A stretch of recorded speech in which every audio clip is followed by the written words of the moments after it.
Waalaikumsalam warahmatullahi wabarakatuh. Oke, selamat pagi Bapak Ibu semua yang Allah rahmati, yang Allah berkahi, Kang Heri, guru kita semuanya. Apa kabar semuanya? Aduh, Masya Allah. Alhamdulillah baik. Baik, Alhamdulillah. Alhamdulillah, semoga dalam keadaan sehat walafiat. Sudah mandi? Sudah sarapan? Oh, di-unmute juga ya, nggak bisa jawab. Sudah berjemur? Kita anggap aja hari ini udah pada mandi, udah pada sarapan ya. Iya. Baik Bapak Ibu, Alhamdulillah kita berkumpul lagi dengan izin Allah. Kita berkumpul lagi dalam keadaan sehat dan juga masih bisa menggunakan semua atribut dan juga apa ya ini ya teknologi yang Allah telah berikan kepada kita dengan dipergunakan sebagai hal-hal yang menambah ilmu kita. Salawat dan salam juga mari sama-sama kita hanturkan kepada Nabi Muhammad SAW beserta keluarga dan juga para sahabatnya dan juga kita sebagai pengikut. Baik Bapak Ibu, kita akan lanjutkan lagi materi yang telah disampaikan oleh Kang Heri pada hari ini dengan wah ini luar biasa ini antusias dari peserta atas tugas-tugas kemarin. Alhamdulillah sudah beberapa yang sudah terkumpul. Nah, sekarang kita akan bahas sama-sama. Mari sebelum kita mulai perjalanan training kita di hari ini, kita sama-sama baca basmalah. Semoga Allah senantiasa memberikan keberkahan ilmu, keberkahan kesehatan, dan juga keberkahan waktu untuk kita semuanya. Sama-sama kita baca basmalah. Bismillahirrahmanirrahim. Baik, Kang Heri, silakan. Bismillahirrahmanirrahim. Baik, terima kasih Mas Erik dan teman-teman di Digital 101, Digital Marketing 101. Mohon izin saya akan stop video terlebih dahulu karena supaya mengurangi bandwidth, kelihatannya ada koneksi kita lagi bermasalah hampir di semuanya. Baik, di pagi kita kali ini, tolong di-break saya ya kalau tiba-tiba suara saya tidak kedengaran atau tiba-tiba koneksinya terputus, seperti biasa. Siap. Jadi jadi di pagi ini kita akan melanjutkan sesi kita yang kemarin sudah ke pending. Alhamdulillah ada nih Kiki to everyone, suaranya tidak kedengaran katanya. Gimana sekarang? Kedengaran semuanya teman-teman? Saya pribadi terdengar. Kalau saya pribadi terdengar. Dengar. Alhamdulillah, baik. Baik, kalau sudah kedengaran, kita akan lanjutkan. Saya senang sekali ada interaksi di grup Telegram, meskipun semuanya belum masuk kelihatannya. Dari kemarin ada 80 sekian orang kalau saya tidak salah. Tapi yang masuk baru sekitar 34 atau berapa orang begitu ya. Tapi tidak apa-apa, mungkin awalnya ada beberapa yang kendala dengan masalah devices atau gadgetnya. Mungkin ke depan kita akan coba koneksi. Tujuannya adalah lebih kepada network aja. Kita bisa saling bersama-sama karena menurut saya komunitas itu penting untuk kita bina dan untuk kita rawat. Mudah-mudahan akan bermanfaat suatu saat kelak. Maaf, anak saya masih ada yang kecil suka teriak-teriak.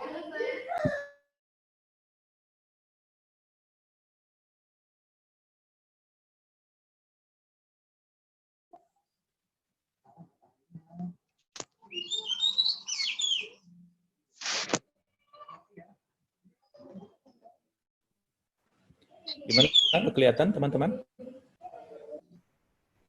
Materi saya yang kedua kelihatan? Kelihatan Kang Heri. Kelihatan, baik. Baik, aduh tanggalnya salah. Harusnya tanggal 19 ya. Baik, di materi kita kali ini adalah, Masya Allah, astagfirullahaladzim. Sebentar, kayaknya ada materi yang salah ini.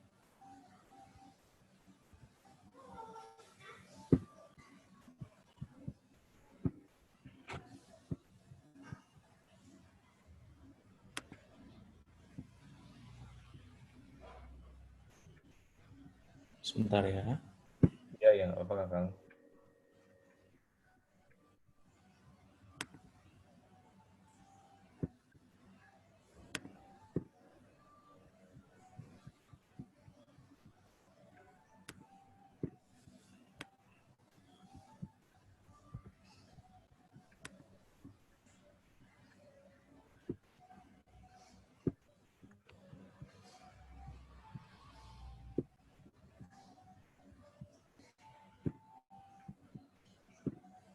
Sekarang kelihatan ya?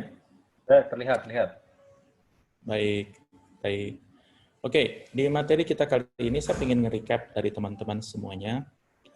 Saya yakin ada beberapa yang sudah ngisi di Telegram dengan mensubmitkan di Telegram, ada yang beberapa lewat email. Untuk yang lewat email, mohon maaf saya belum buka semuanya, hanya beberapa saja gitu ya. Untuk yang lewat Telegram saya sudah kumpulkan beberapa juga dan tidak saya masukkan semuanya juga gitu ya. Lebih kepada bahwa saya ingin melihat teman-teman kalau tidak praktek ya kita tidak bisa dapat apa-apa. Jadi saya sarankan untuk mengerjakan apa yang memang kita kasih assignment. Meskipun ini free, saya berharap sih ini bisa membuat knowledge kita terbuka, wawasan kita terbuka. Ini foto saya selalu pakai karena ini waktu itu Google baru pertama kali bikin acara di Jakarta dan saya jadi speaker di situ. Kemudian saya selalu mengajak orang untuk tampil ke depan untuk menyampaikan apa isu-isu yang mereka miliki dari sisi digital marketing. Ini foto yang sudah sangat lama gitu. Saya juga masih kurus, sekarang juga masih lebih kurus dari ini. Bercanda.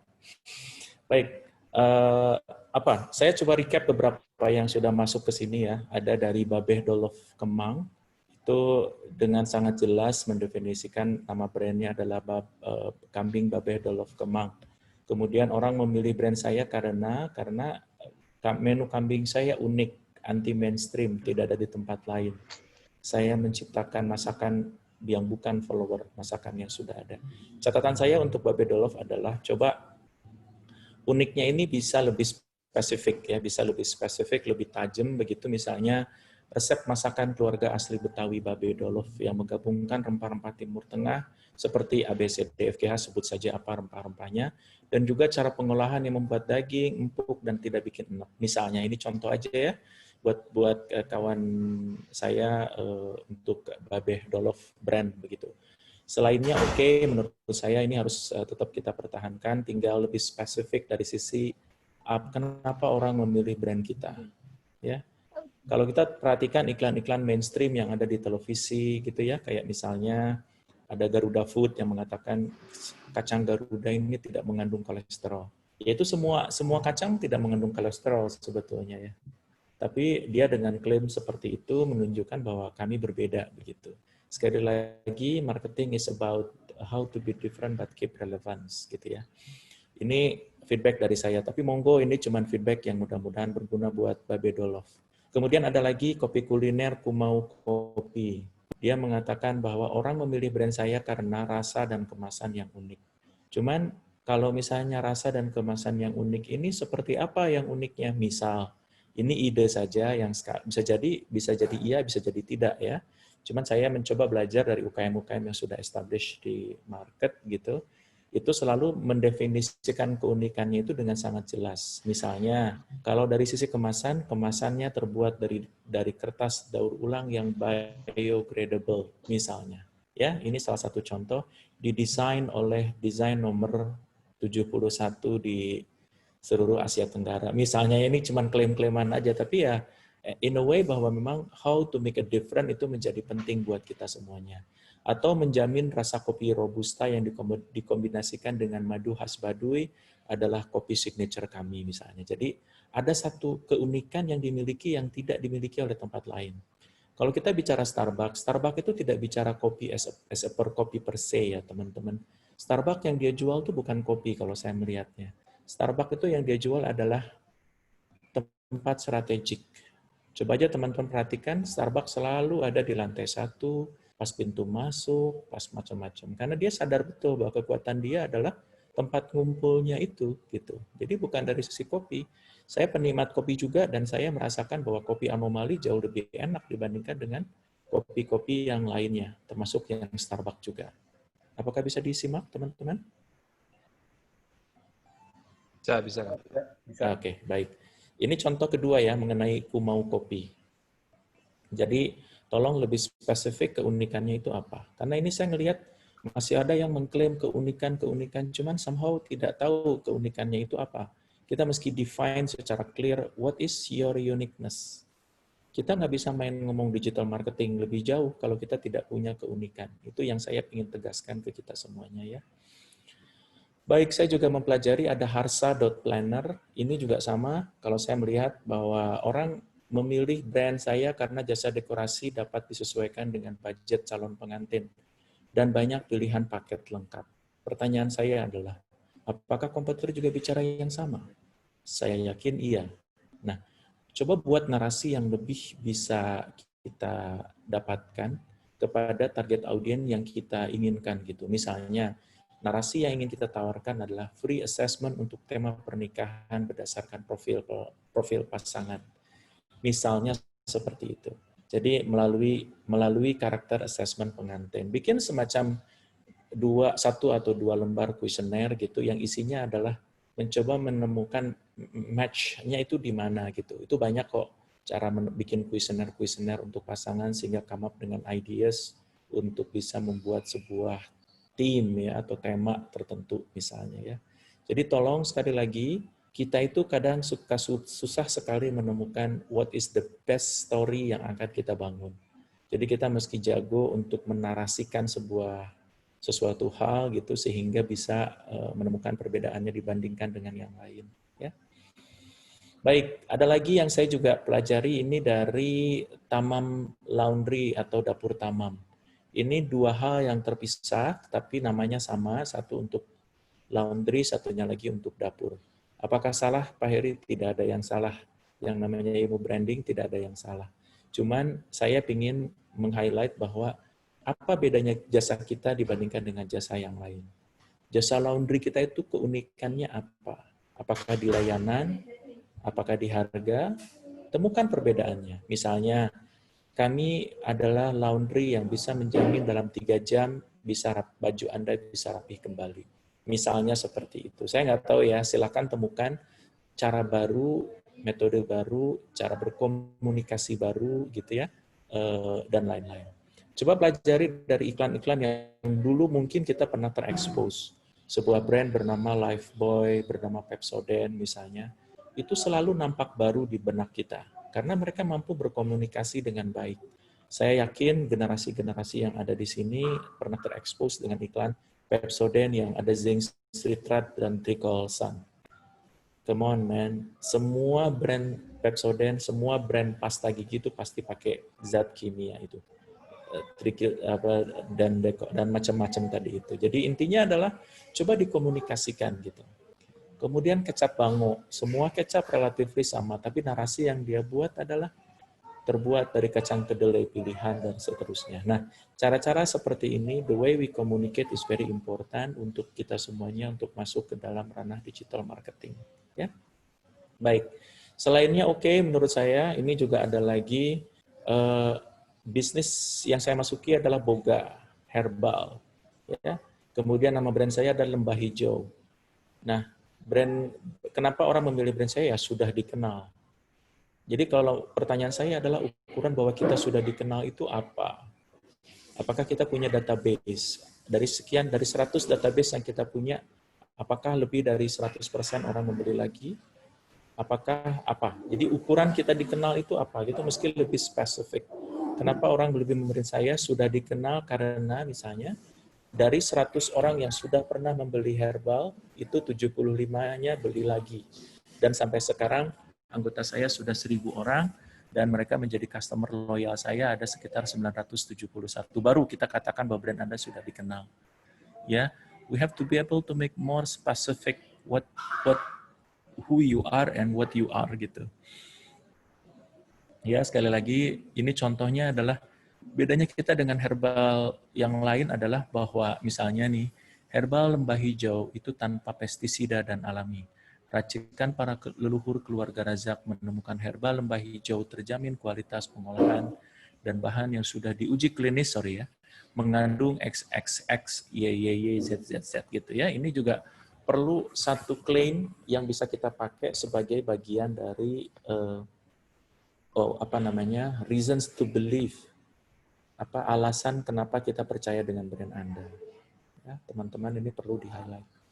Kemudian ada lagi yang dari Smart Bikes gitu ya. Ini menarik karena menurut saya bisnisnya unik. Ini sebetulnya bengkel, tapi bengkel yang ingin dipakai adalah bengkel yang bisa di-order gitu. Jadi teman-teman bisa membuat supaya bagaimana caranya bisa dikenal adalah ya harus menemukan cara baru, cara berkomunikasi. Contohnya misalnya, kami adalah Smart Biker, sebuah reparasi motor terpercaya yang kamu sudah bisa ditemukan, yang sudah ada di tanganmu. Karena bisa langsung order lewat web di smartbikers.id. Tinggal daftar, tinggal pesan, dan kami datang. Gitu ya. Jadi ini adalah cara-cara kita untuk memperkenalkan brand kita tanpa harus bicara bahwa kita punya kelemahan, semua orang punya kelemahan.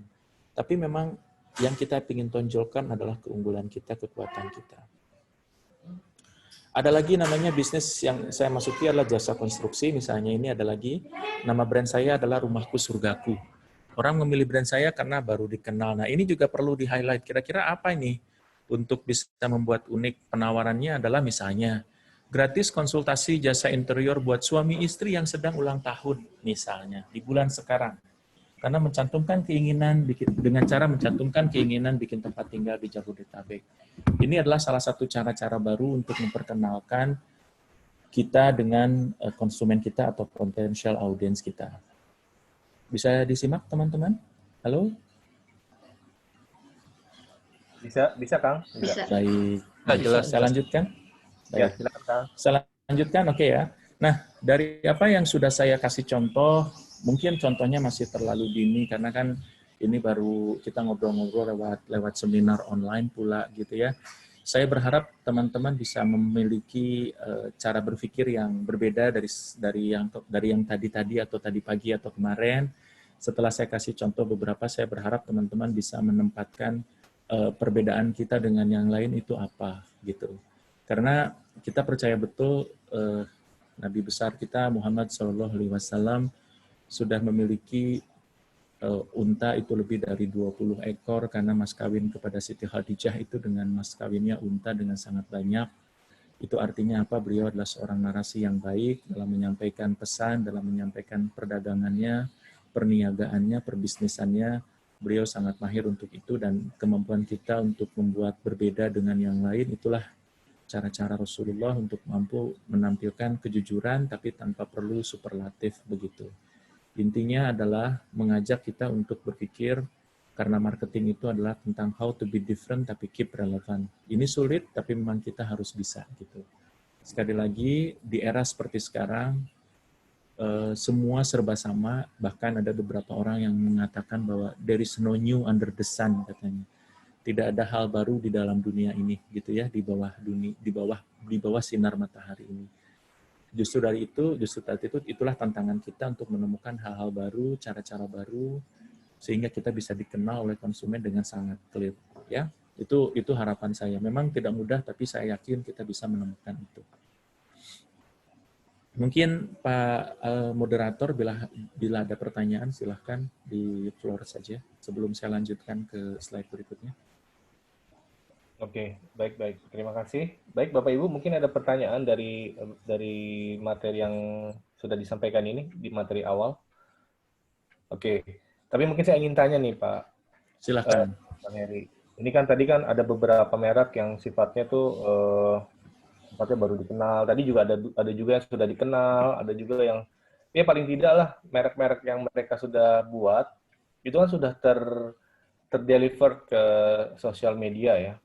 Ya. Nah, menurut Kang Heri nih, kan saat ini banyak orang yang belum paham atau belum mengenal tentang kekayaan intelektual. Yang dalam hal ini elemennya adalah salah satunya merek tadi. Dengan komposisi warna yang berbeda, dengan tadi apa sifat-sifat yang berbeda. Kan harus ada perbedaan kan? How to be different and keep relevant. Tapi masih banyak orang yang belum paham tentang betapa pentingnya kekayaan intelektual itu dalam hal ini merek yang menjadi benar-benar intangible asset sehingga mereka tuh biasa aja tidak diprotek atau tidak dilindungi atau bahkan belum didaftar. Nah, menurut Kang Heri gimana nih tentang hal ini? Ya, ini adalah menarik. Thank you Kang Erik. Jadi memang ini perlu juga kita ingat bahwa manakala kita sudah kapitalisasi bisnis kita sudah bagus begitu ya. Ya, insya Allah memang baiknya kita daftarkan merek itu gitu ya. Ada beberapa, saya nggak tahu nih teman-teman ini di staging yang mana. Kalau perusahaan-perusahaan besar sebelum launching memang mereknya didaftarkan terlebih dahulu. Tapi itu kembali perusahaan besar ya. yang mereka sudah menguji keunggulannya lewat studi-studi yang sangat panjang sebelum launching loh ya. Tapi untuk mereka-mereka kayak misalnya pedagang pemula, pedagang awal-awal, boro-boro ngomongin merek didaftarkan, bagaimana cara memarketkan produknya aja masih belum menemukan polanya. Jadi menurut saya temukan dulu merek, kemudian berikutnya jalankan dulu bisnisnya. Kalau bisnis kita kapitalisasinya sudah bagus, misalnya sales kita sudah 5 miliar setahun, maka insya Allah didaftarkan segera. Karena itu artinya 5 miliar setahun itu sudah ada di batas ambang apa itu yang pajak ya, yang pajak 2,5%, 5% tax yang dikenakan begitu. Nah ini tujuannya adalah untuk membatasi diri kita manakala sudah ada di angka tertentu, kita sudah saatnya untuk memerekkan, atau misalnya bisa jadi sebelum angka itu tapi demand-nya sudah mulai kelihatan besar, segera diberikan merek gitu ya. Banyak hal yang menarik karena saya ngelihat banyak juga beberapa kawan-kawan saya yang para peserta di sini yang followernya sudah sangat tinggi-tinggi, tapi be careful jangan terjebak dengan jumlah followers. Saat ini banyak cara-cara mudah untuk bisa mendapatkan followers. Yang kita butuhkan adalah engagement. Gimana interaksi kita dengan konsumen, gimana interaksi kita dengan pelanggan-pelanggan kita, dan lain-lain. Kalau kembali ke pertanyaan merek, penting untuk didaftarkan, tapi juga pahami bisnis kita ada di level mana. Kalau level kita sudah baik, maka segera daftarkan. Batasan baiknya apa, Pak? Ya tadi, kalau bayangan saya sih FMCG 5 miliar setahun itu sudah sangat bagus. Begitu. Bisa segera didaftarkan. Tapi kalau masih di bawah itu nggak usah. Maksud saya boleh-boleh aja selama demand-nya cukup tinggi, tiba-tiba kita ingin segera daftarkan. Toh juga tidak mahal. Tidak mahal kok untuk mendaftarkan merek gitu ya. Baik. Ya Kang Erik. Yap. Sorry, mute ya udah. Oke, saat ini mengenai merek tadi, dia itu merupakan salah satu syarat juga nih. Jadi memang sudah terintegrasi antara beberapa departemen ya. Di antaranya kalau yang saya ketahui adalah satu, apabila dia harus ikut tender gitu, tender di beberapa company atau beberapa instansi perusahaan, lembaga kenegaraan ya, dia itu harus salah satunya harus mempunyai produk form pendaftaran merek gitu, yang artinya sudah didaftarkan terlebih dahulu, even dia belum keluar sertifikat. Nah juga yang kedua nih, untuk produk-produk makanan dan juga produk kesehatan, obat gitu ya, make up gitu ya, alat-alat kesehatan gitu, itu juga harus didaftarkan ke Badan POM kan. Nah Badan POM juga harus, Badan POM itu juga mempunyai syarat mempunyai pendaftaran merek gitu. Itu masalah juga tuh bagi rekan-rekan yang masih usahanya masih startup, artinya mungkin UKM sifatnya gitu. Itu kan nggak harus nunggu 5 miliar kan, kalau 5 miliar udah ini kan udah besar berarti. Gimana Kang Heri? Ya. Ya, kalau memang ditujukan, ya.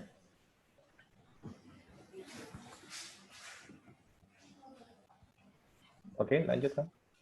Baik.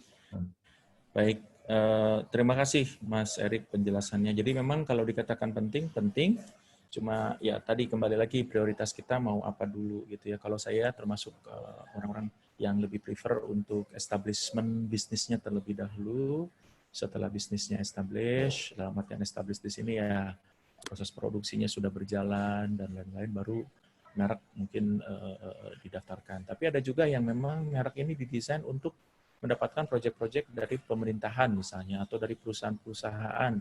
Itu juga bisa langsung aja didaftarkan. Toh juga sekali lagi tidak mahal-mahal amat. Berapaan harganya, Mas Erik? Ada yang tahu daftar merek sekarang? Kalau yang dagang itu, kalau misalnya UKM itu hanya nggak lebih dari 2 juta. 2 juta ya, cuma sekitaran 2 juta. Ya, ini UKM ya, keterangan UKM dari pemerintah. Ya, baik. Terima kasih. Jadi sekitaran 2 juta menurut saya cukup terjangkau. 4 jutaan lah kurang lebih. 4 juta ya. 4 juta, 5 juta. Baik. Good. Alhamdulillah. Baik, teman-teman, saya berharap sampai jam 10 ini teman-teman sudah bisa membayangkan apa yang sudah dipelajari dari tadi pagi sampai jam segini adalah bahwa kita harus menemukan cara kita berkomunikasi kepada konsumen dengan membuat narasi yang terbaik dari brand produk kita. Ya, tadi sudah saya kasih contoh beberapa. Saya berharap itu bisa diimplementasikan gitu ya. Atau ada cara yang lebih pintar lagi, silahkan temukan. Karena saya adalah saya adalah orang pembelajar komunikasi begitu ya.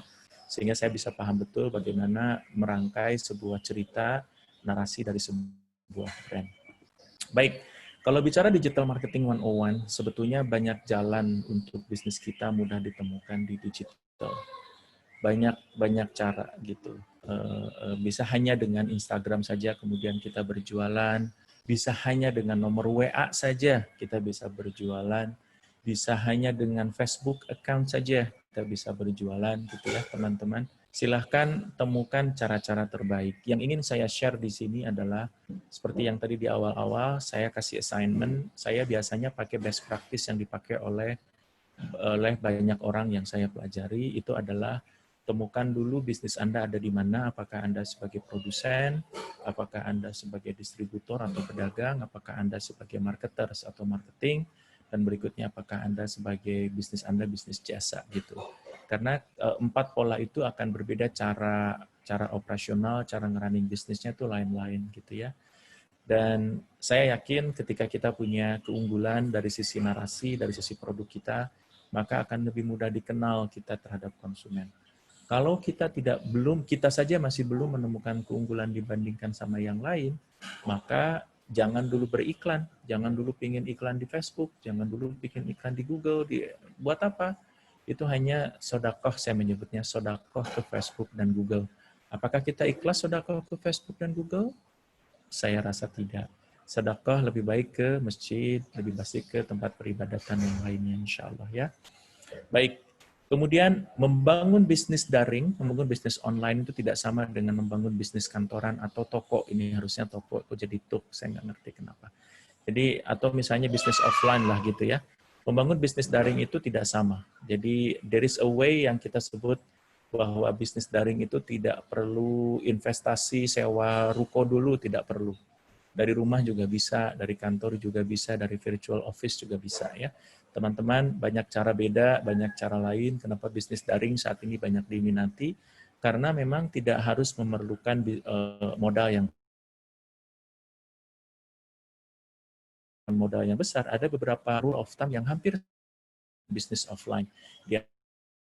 Ini adalah produk kita harus berbeda dibandingkan sama produk yang lain ya. Produk kita harus punya keunggulan. Jika kita sama dengan produk-produk yang lain, siap-siap Anda kuat-kuatan nafas main di harga ya. Hanya itu pembedanya. Misalnya beras. Beras pun sekarang sudah mulai ada brandingnya ya. Oh, beras A, beras B, beras apalagi beras itu lagi dan seterusnya.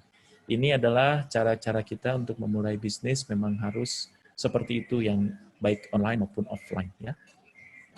Oke, saya akan tunjukkan satu buah video yang cukup menarik dari Google. Kebetulan yang kemarin saya sampaikan bahwa saya adalah salah satu partner akademinya Google dan mudah-mudahan ini bermanfaat buat teman-teman.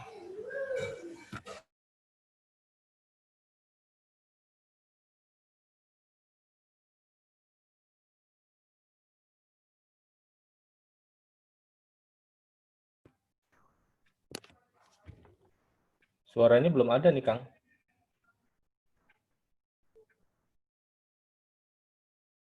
Suaranya Kang Heri. Iya, suaranya belum ada, Kang.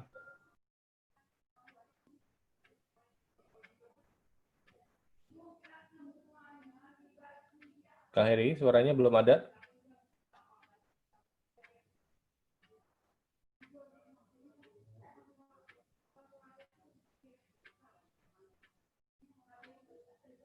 Mungkin masih masih diusahakan.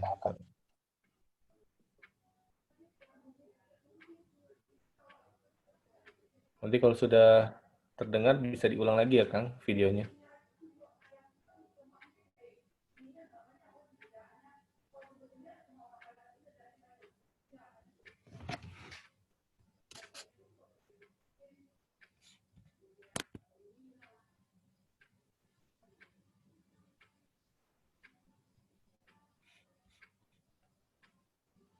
Suaranya masih belum ada, Kang Heri.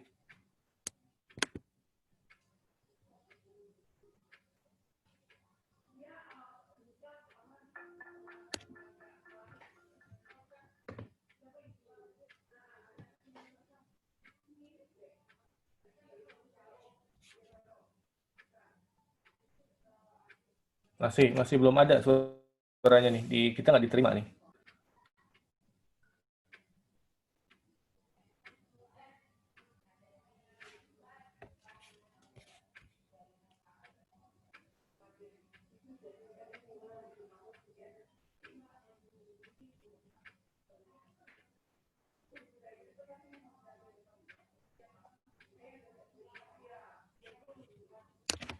Belum ada suaranya, Kang Heri.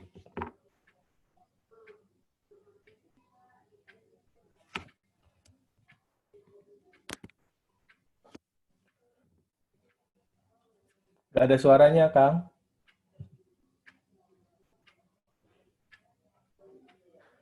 Mungkin bisa diulang, Kang, suaranya nggak ada.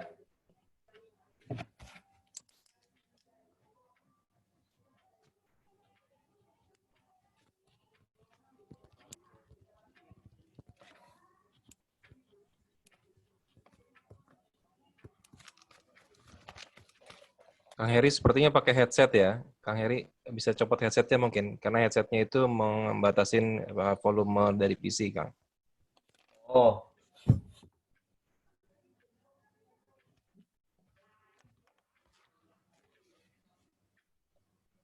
mungkin headsetnya dicabut dulu ya? Apa gimana?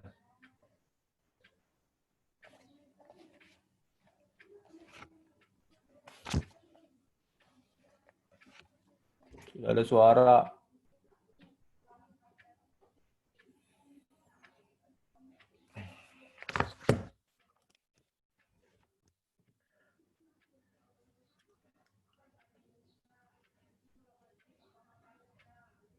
Kang? Kang Heri?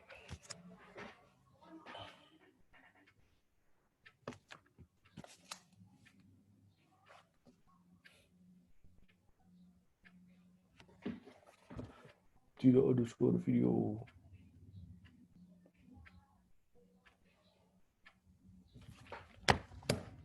Kang Heri? Tadi di video nggak ada suaranya tuh, Kang.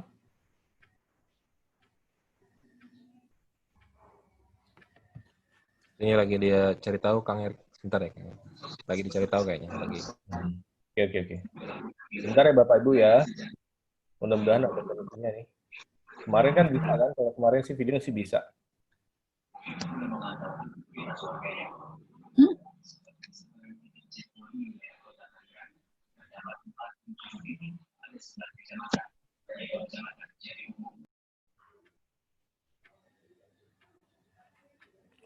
Bapak Ibu mungkin nanti ada sesi tanya jawab. Nah, saat ini mungkin ada beberapa pertanyaan yang langsung terlintas gitu di pikiran. Nah, silakan saja bisa di chat di Zoom ini atau juga bisa nanti di Telegram. Gitu. Silakan. Langsung saja. Nanti kita bacakan lah. Mudah-mudahan insya Allah bisa.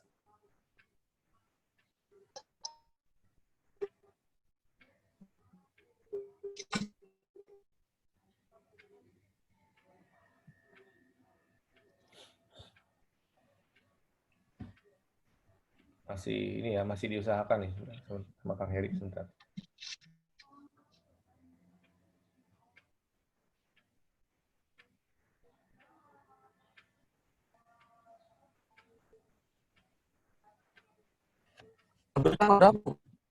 Belum Kang.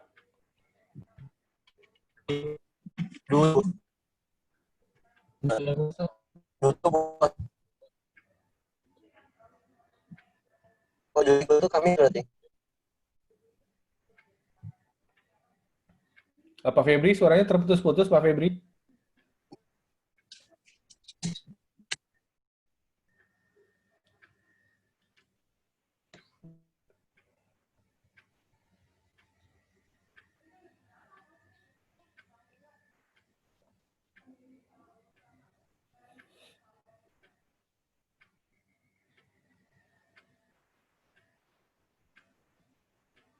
Bapak Ibu, kalau misalnya PR-nya ada yang belum diselesaikan, silakan juga bisa ditambahkan nanti di mana?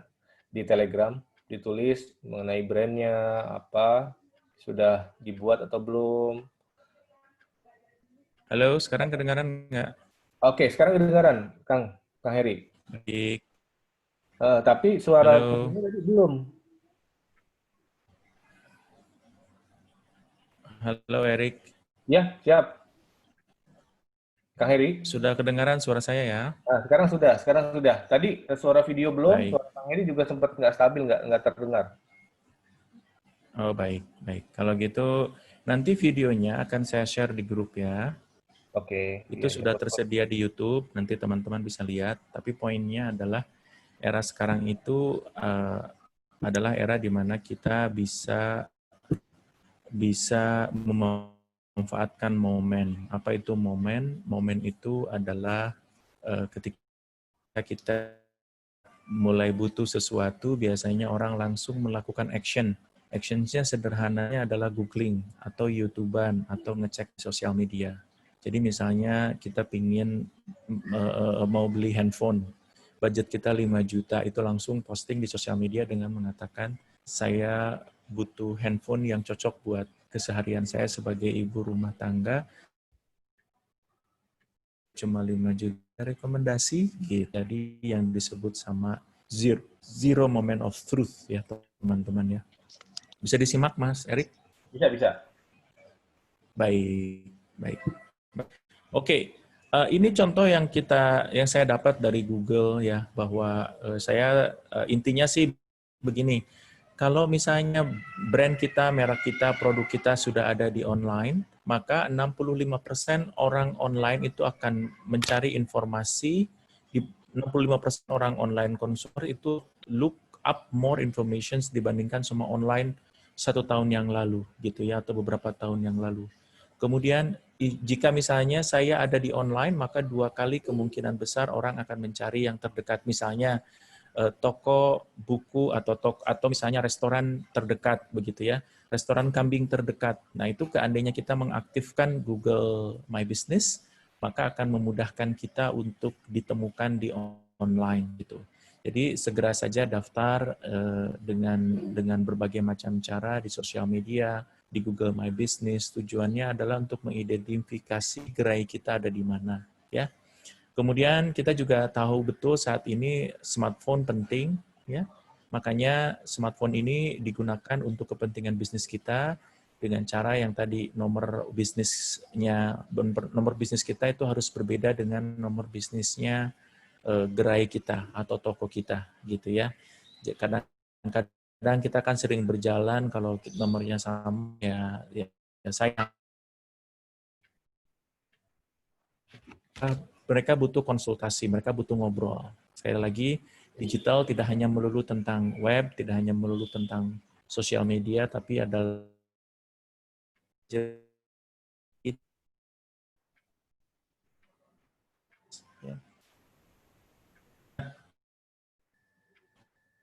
Suaranya terputus. step yang biasa kita pakai gitu ya. Baik. Sekarang gimana? Masih Halo? Ya, halo, halo. Halo, sekarang gimana? Oke, sekarang stabil. Halo, Oke. kedengaran ya? Kedengeran. Baik, memang kelihatannya ada up and down. Baik, ada 3 step yang biasa dipakai oleh teman-teman di Google, itu ada yang disebut bangun, lengkapi, dan berikutnya adalah sebar. Ya, apa itu bangun? Bangun digital ekosistem kita yang memadai untuk bisnis kita. Ya, kemudian berikutnya lengkapi digital ekosistem dengan memberikan informasi tentang bisnis Anda. Kemudian berikutnya adalah dapatkan audiens berikut dengan perhatian yang tepat begitu ya. Misalnya dengan statement baru hadir gitu ya. Temukan pengalaman baru gitu yang tadi narasi-narasi yang dibuat itu segera disebar begitu. Step pertama untuk bangun digital ekosistem Anda. Biasanya memulai dengan mempelajari kepada siapa bisnis kita akan targetkan. Sekali lagi, kenapa saya kasih assignment yang kemarin, itu saya berharap teman-teman mampu menemukan kepada siapa bisnis Anda yang ingin Anda targetkan. Kalau bisnis Anda makanan daging kambing, ya tentu kepada para penggemar daging kambing. Karena tidak semua orang suka daging kambing gitu. Saya suka, istri saya tidak terlalu suka daging kambing begitu ya. Jadi gimana caranya untuk mengadres mereka? Ya itulah PR kita berikutnya adalah bagaimana menemukan mereka, mempelajari kepada bisnis kita, dan kemudian berikutnya temukan mereka ada di mana. Komunitas penikmat kuliner misalnya, hal-hal yang kayak gitu perlu kita layak untuk didekati gitu ya.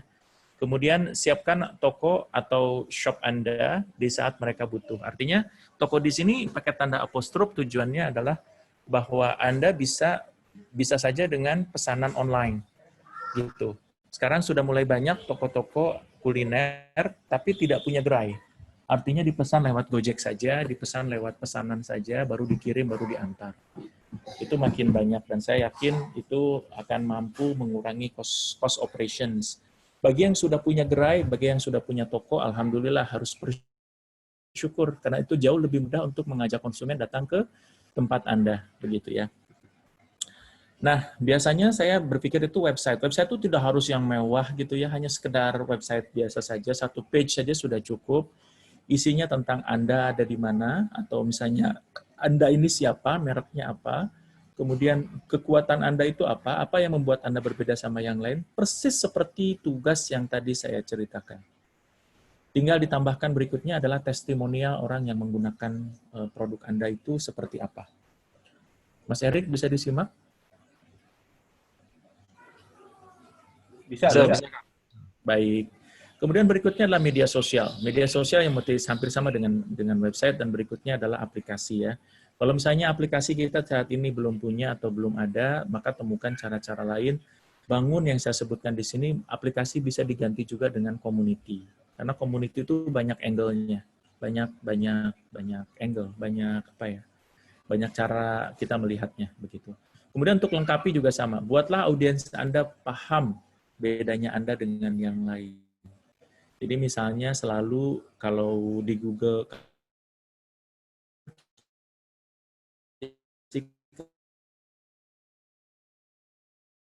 Instagram for Business. Suaranya hilang, Kang Heri. Bahkan jelaskan itu bahwa Anda adalah planner, nah yang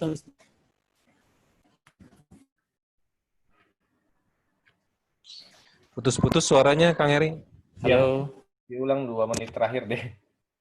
Kalimatnya Mulai saya lupa, nggak jelas suaranya, Kang. Halo. Ya, halo. Halo. Apakah sudah kedengaran? Nah, ini sudah. Wih, kenapa ya? Mungkin jaringannya kali.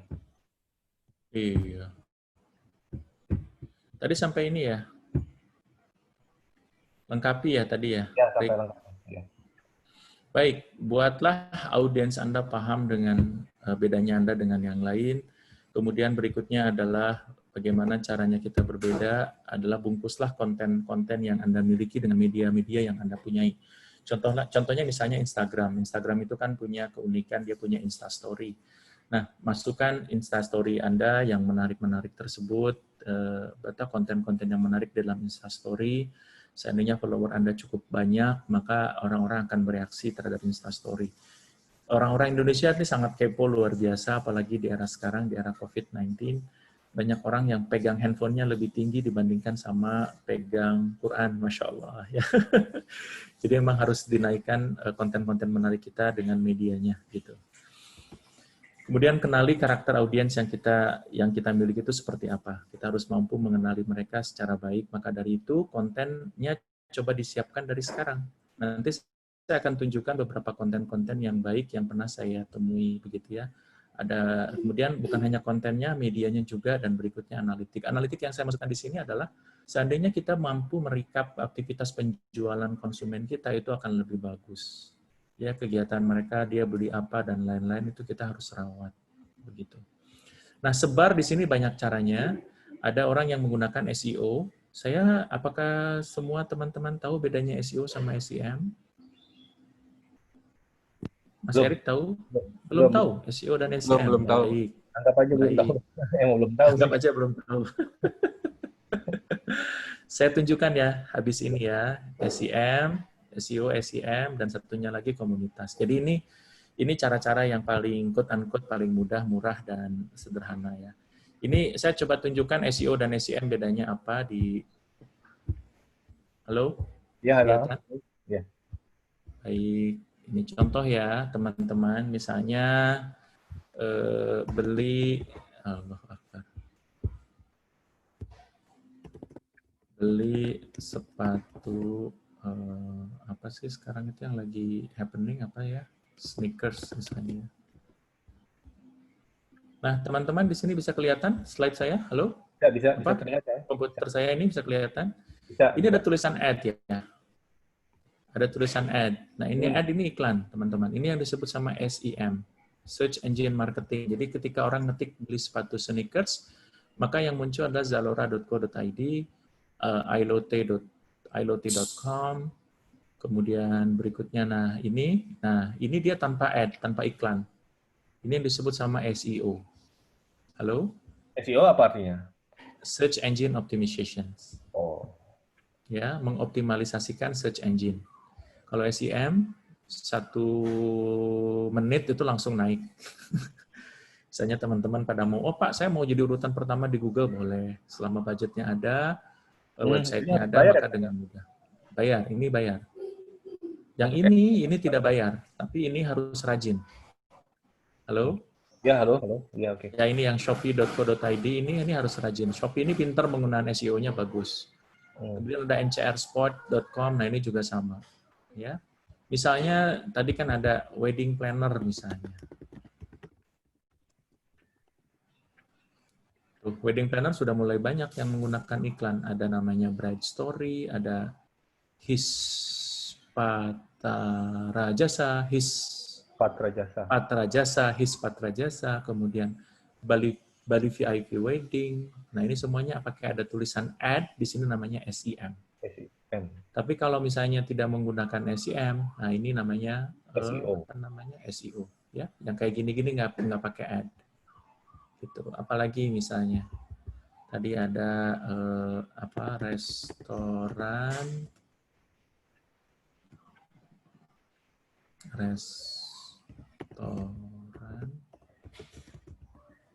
kambing guling. Nah, ini yang muncul karena saya di daerah Jakarta Timur, maka yang muncul adalah kayak gini-gini gitu. Ya.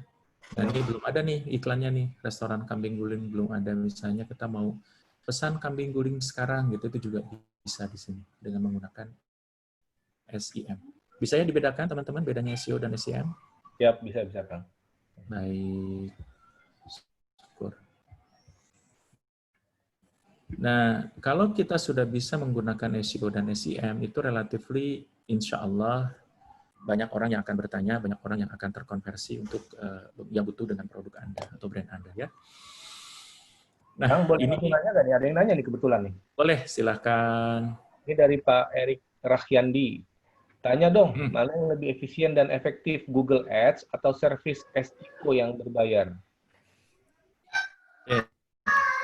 Oke. Terima kasih Erik, Kang Erik. Kalau misalnya yang efektif dan efisien, saya harus ngebedah dulu bisnis modelnya Kang Erik itu seperti apa. Kang Erik itu adalah kawan saya, sahabat saya. Dia pemilik bisnis namanya goodlife.id. Jadi goodlife.id ini adalah layanan sayuran berkualitas untuk bahan-bahan organik yang bisa diorder dengan menggunakan web gitu. Silakan nanti dicoba buat teman-teman. Nah, kalau ditanya kira-kira apa yang paling efektif, kalau saya melihat untuk brand-brand baru dan merek-merek baru, produk-produk baru, saya menyarankan menggunakan SEO. Kenapa? Karena kategorinya ini untuk kategori Kang Erik ini kan masih sempit ya. Saya sebut sempit karena tidak semua orang butuh yang namanya sayuran organik. Mungkin ada, segmennya ada, tapi tidak semua orang. Jadi mendingan orang yang butuh saja yang mengkontak ke kita. Beberapa bahkan market terbesar itu adalah ya butuh sayuran biasa aja gitu. Tidak perlu pakai sayuran organik, sayuran biasa aja. Emang kenapa sayuran organik dan seterusnya ya. Nah, ini perlu effort kita untuk menjelaskan sayuran organik. Tapi begitu yang kita butuhkan kan pembeli. Nah, kalau pembeli itu baiknya mendingan orang-orang yang nyari di Google. Nah, orang-orang yang nyari di Google misalnya beli sayuran organik. Nah, maka brand Goodlife itu harus naik di urutan pertama. Begitu. baik SEO maupun SEM, begitu ya. Kalau saya tanya ke saya, bagusnya yang mana, ya saya lebih prefer yang SEO-nya dulu gitu. Yang SEO-nya dulu, SEO-nya rapi, baru berikutnya adalah SEM, begitu. Misalnya saya ngetik beli sayuran organik, SEO-nya keluar, SEM-nya keluar gitu. Itu rugi dong Pak Heri, jawaban saya tidak rugi. Bagus justru. Dua-duanya muncul, maka konsumen kita akan memilih mau yang berbayar, mengkliknya ya, mau lewat yang berbayar atau maupun yang tidak berbayar. Nggak apa-apa. Google tetap akan memprioritaskan Anda sebagai salah satu brand yang memang strong di sayur organik. Gitu Kang Erik. Jadi saran saya adalah pastikan dulu SEO-nya rapi, baru berikutnya pakai SEM. Begitu. Tapi SEM-nya terbatas. Jadi sayuran organik ini adalah ya jangan diarahkan ke artikel, larikannya adalah ke kalimat yang spesifik, beli sayuran organik. Kalau orang ngetik sayuran organik doang, belum tentu orang lagi cari sayuran organik. Bisa jadi dia hanya mengerjakan tugas, misalnya mahasiswa, guru SD, guru SMP, atau anak SMP, anak SD gitu ya, sedang sedang menulis tentang sayuran organik, dan belum tentu mereka mau beli. Jadi saya akan lebih fokus, seandainya saya jadi ahli marketingnya di perusahaan Kang Erik, maka saya akan lebih spesifik orang menulisnya beli sayuran organik saja. Jadi kita menyebutnya spesifik keyword ya. Mudah-mudahan cukup jelas Kang Erik ya. Kalau SEO ini kan saya juga belum terlalu paham ya, Kang Heri ya. Bisa nggak sih diblasnya tuh kalau sayuran organik dalam hal ini, diblasnya tuh ke supermarket, ke restoran-restoran yang banyak ya mungkin saladnya gitu. Terus kemudian mungkin ke pengusaha kambing buat makanan kambingnya itu mungkin gitu nggak sih? Bisa nggak sih? Maksudnya diblasnya seperti itu aja? Diblas itu definisinya apa? Di Dalam bayangan. perusahaan yang tadi itu kan supermarket kan jual-jual sayuran organik juga tuh. Iya. Restoran-restoran. Oke. Nah gini, seandainya memang kita punya database-nya mereka, itu bisa.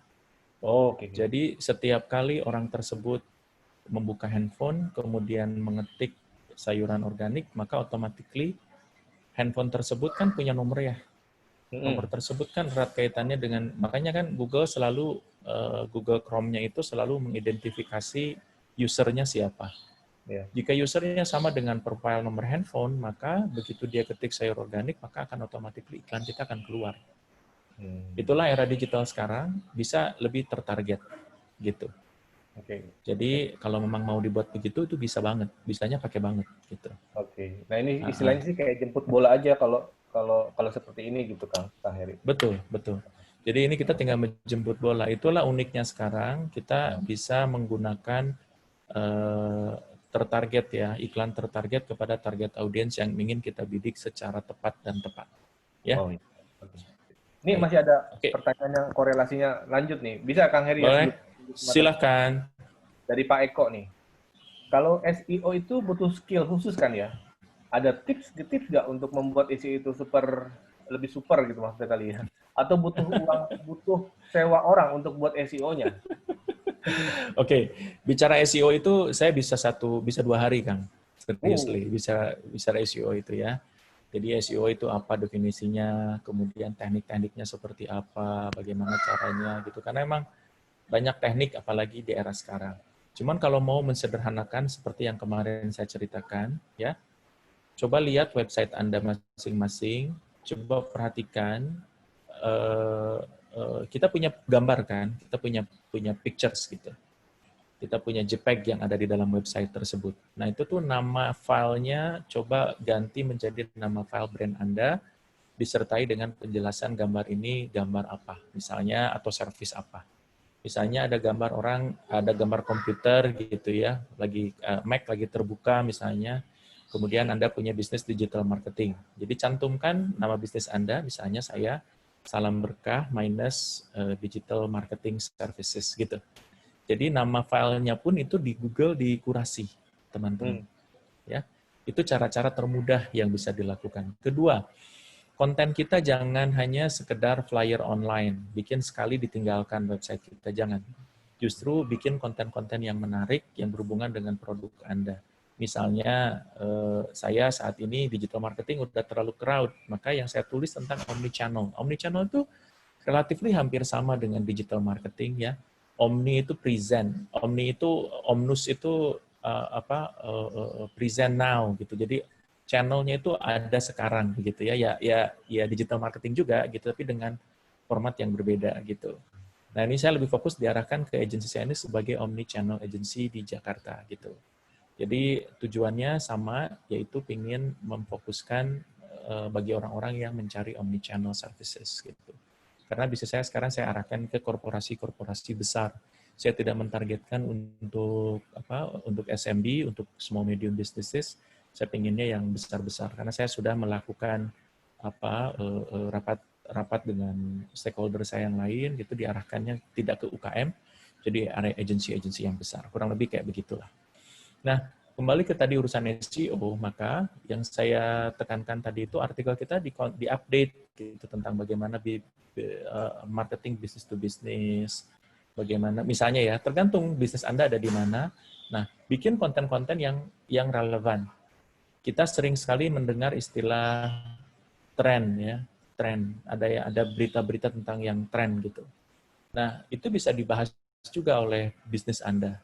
Misalnya, nggak tahu ya kalau misalnya sekarang siapa yang lagi happening sekarang apa ya, tentang COVID-19 gitu ya. COVID-19, boleh dijelaskan sesingkat saja, termasuk juga kebiasaan orang menjadi makan bareng bersama lebih sering. Nah, ketika makan bareng bersama lebih sering itu kita arahkan ke bisnis kita. Misalnya Anda bisa mengkonsumsi kambing. Halo? Ya, halo. Halo? Ya, Kang. Halo? Halo, iya. Iya, Kang. Bisa Terdengar. Halo? Ya, halo, Kang. Ya. Halo? Halo, Kang. Udah? Terdengar suaranya? Kang Heri? Halo? Halo? Ya, halo. Sudah terdengar? Halo? Kang Heri? Kedengaran nggak? Kedengeran. Halo, kedengaran nggak? Kedengeran, Kang. Kedengeran. Halo? Halo. Kedengeran, Kang. Kedengaran? Baik, kedengaran. Syukur. Tadi visualnya udah muncul ya? Sudah, sekarang ukur performa SEO Anda dengan itulah di Google itu. Tes, halo. Iya, kayaknya internet connections-nya rada-rada ngadat nih. Iya, saya pakai Telkom, nyala juga. Sekarang gimana? Jelas. Baik. Saya tunjukin lagi materinya.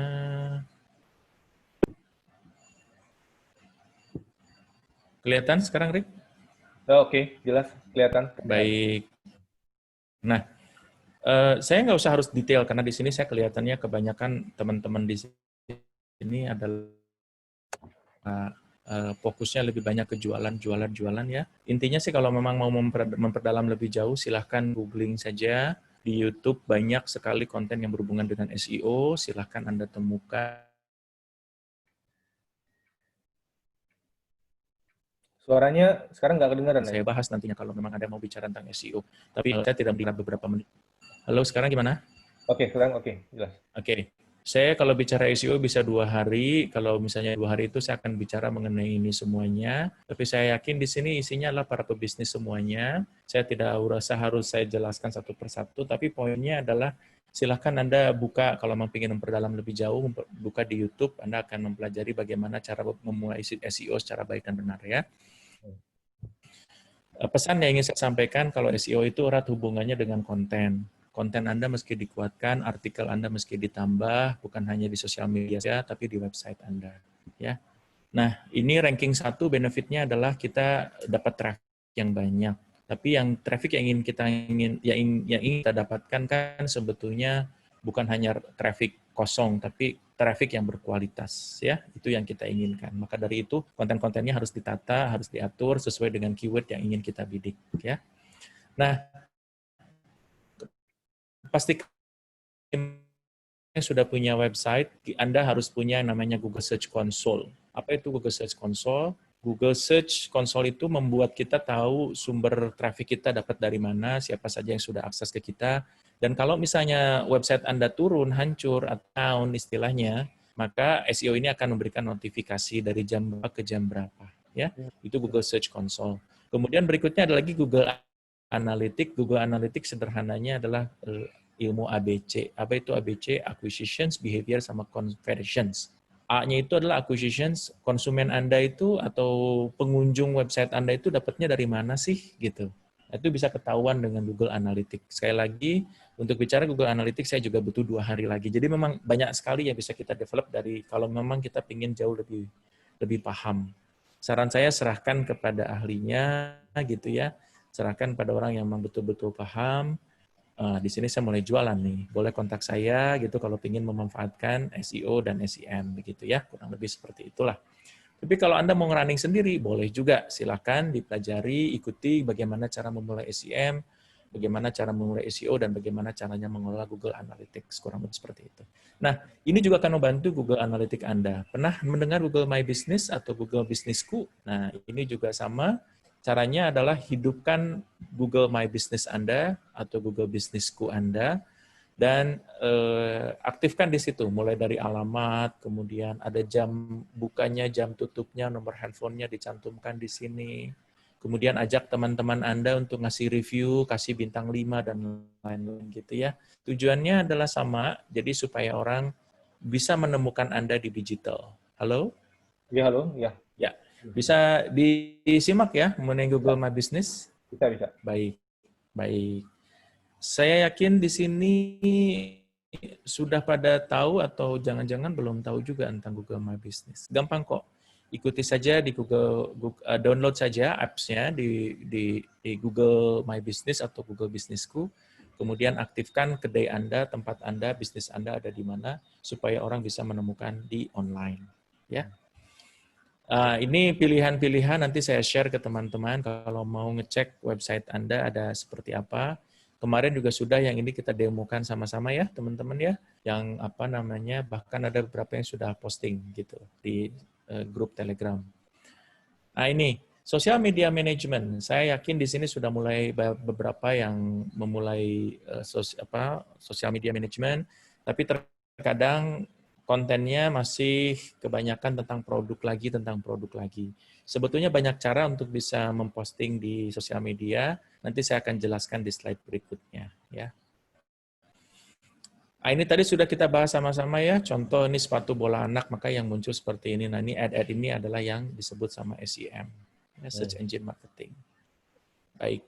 Nah ini saya cuma ingin menekankan kepada kita semuanya di sini ya. Bahwa belakangan ini makin online shopper ini makin bertambah banyak. Kalau Anda perhatikan semuanya, sekarang didrive oleh orang-orang muda, anak-anak muda.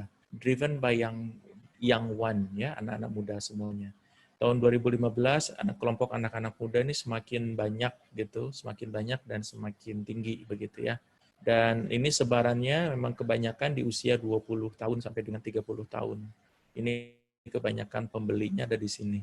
Di 20, 30, sampai 40 maksimum.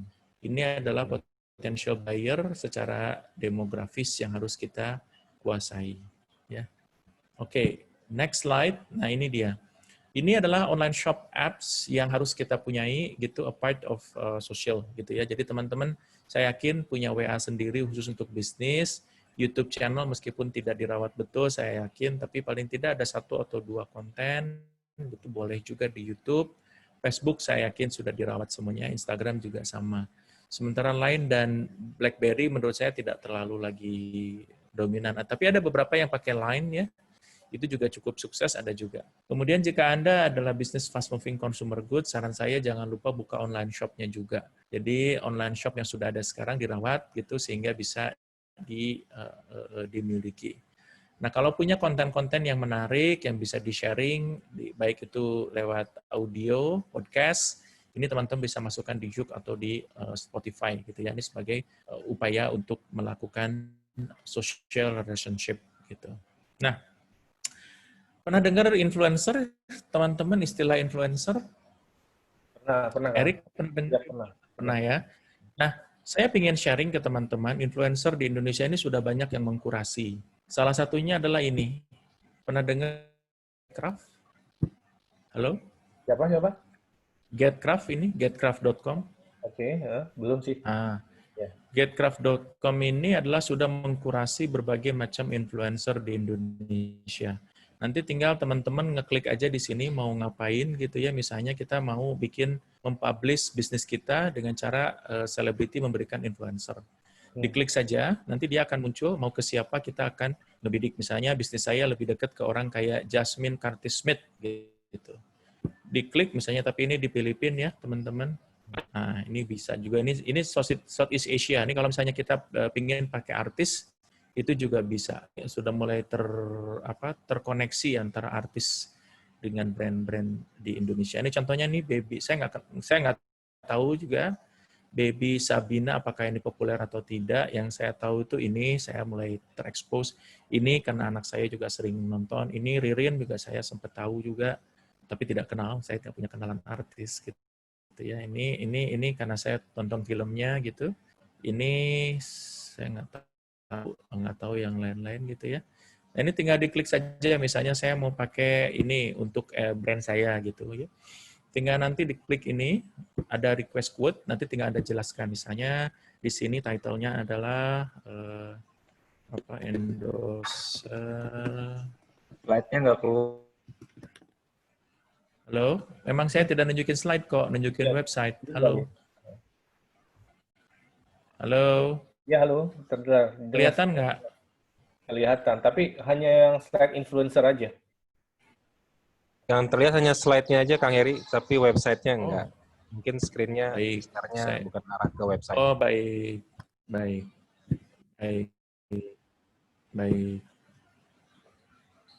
Sekarang gimana? Blank. Halo? Blank. Sekarang blank. Oke, sekarang udah. Halo. Sekarang udah. Sekarang Ya, sudah. ada gambar apa? Laudia Cynthia Bella. Ada gambar apa? Getcraft. Ah, Getcraft. Nah, ini Laudia Cynthia Bella, diklik saja. Kita request a quote gitu. Kita tinggal catat di sini misalnya Ramadan campaign untuk salam berkah misalnya ya. Di sini apa keinginan Anda disampaikan aja di sini. Saya ingin minta bantuan LCB untuk influence brand saya, salam. Misalnya begitu ya. Nanti di sini berbagai macam elemen material dicantumkan di sini, diupload di sini.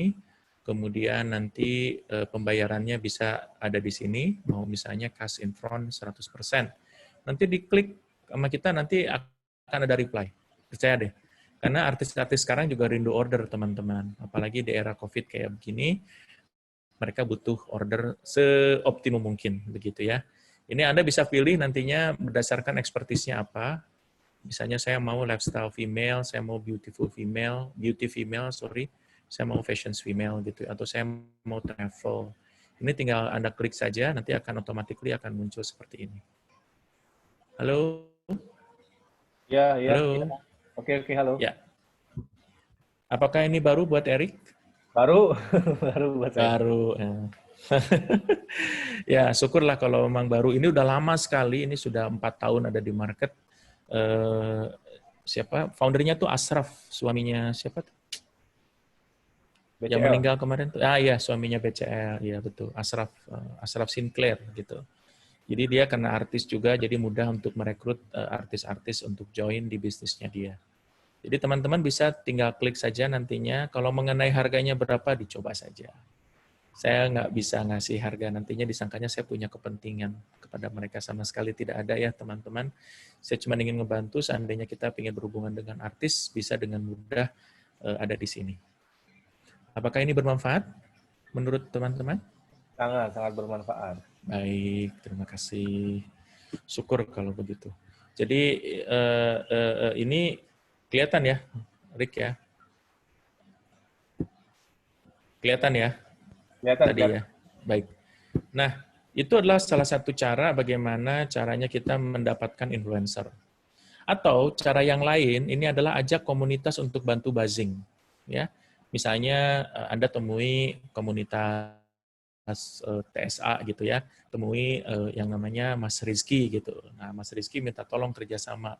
TSA tolong dong buzzing produk saya ini. Silahkan diskusikan seperti apa, budgetnya berapa, nanti teknik buzzingnya gimana. Kurang lebih kayak begitu. Atau cara yang lain adalah beriklan. Cuman hati-hati beriklan itu seperti yang tadi saya ceritakan, kalau kita tidak punya konten yang bagus dan narasi yang bagus, itu sangat sayang sekali. Jadi Anda kayak ngasih garam ke lautan, kayak sedekah ke Facebook dan Google, kan sayang. Ya, mendingan kita perbaiki dulu kontennya, kuatin dulu narasinya, baru kita buzzing dengan menggunakan Google dan Facebook. Nah, ini juga sama, JD.id, Tokopedia, Shopee, ini sekarang sudah jadi tren baru di masyarakat Indonesia untuk berbelanja dan untuk mendapatkan sesuatu. Seperti yang kemarin saya sampaikan, ada kadangkala bisnis itu bisa di-develop, beli di Tokopedia, dijual di JD.id, dijual di Shopee. Ada yang begitu loh, teman-teman. Jadi dia sudah beli, sudah punya produknya, dijual lagi di kanal yang lain. Karena mereka percaya bahwa Shopee Visitor dengan Tokopedia Visitor itu beda, gitu. Ada apalagi Lazada, Zalora itu beda, gitu.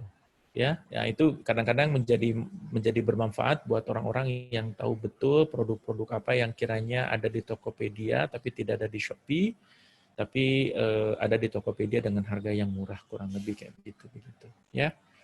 Nah, ini caranya untuk menjadi Tokopedia member. Ini saya juga dulu sekali saya pernah punya toko kecil karena waktu itu istri saya seneng, tapi sekarang sudah nggak lagi saya urusin gitu ya, akhirnya nggak pernah dipakai lagi gitu.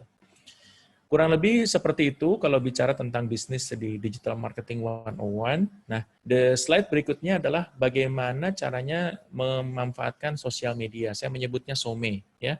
Sosial media ini harus kita petakan. Kita pernah dengar istilah ISAS, itu adalah cara konsumen menemukan produk Anda itu dari aware dulu.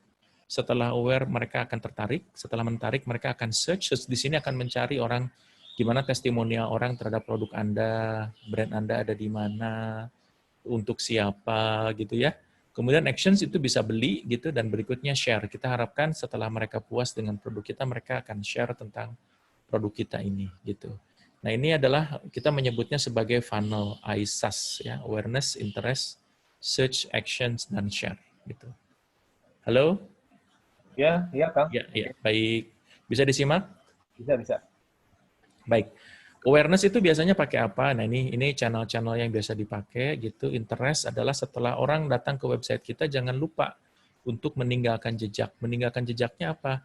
Misalnya, cantumkan email Anda, kita akan kirim newsletter gitu ya. Atau misalnya kita drive mereka ke LinkedIn atau ke Facebook atau ke konten sosial media lainnya untuk mendapatkan info yang menarik tentang produk Anda. Diharapkan bisa masuk ke dalam, ya ini dia, Google My Business-nya harus diaktifkan, ada lagi Facebook fanpage juga harus Anda aktifkan, dan Instagram tentunya ya. Nanti untuk actions harus banyak-banyak webinar, harus banyak-banyak LinkedIn video, harus banyak di FB Live, ini tergantung bisnis modelnya kayak apa, begitu. Kalau Anda bisnisnya kebanyakan kuliner, ya bikin yang sederhana aja, Instastory, gitu-gitu. Itu lumayan cukup baik untuk bisa menjadikan channel Anda lebih powerful. Begitu. Ya.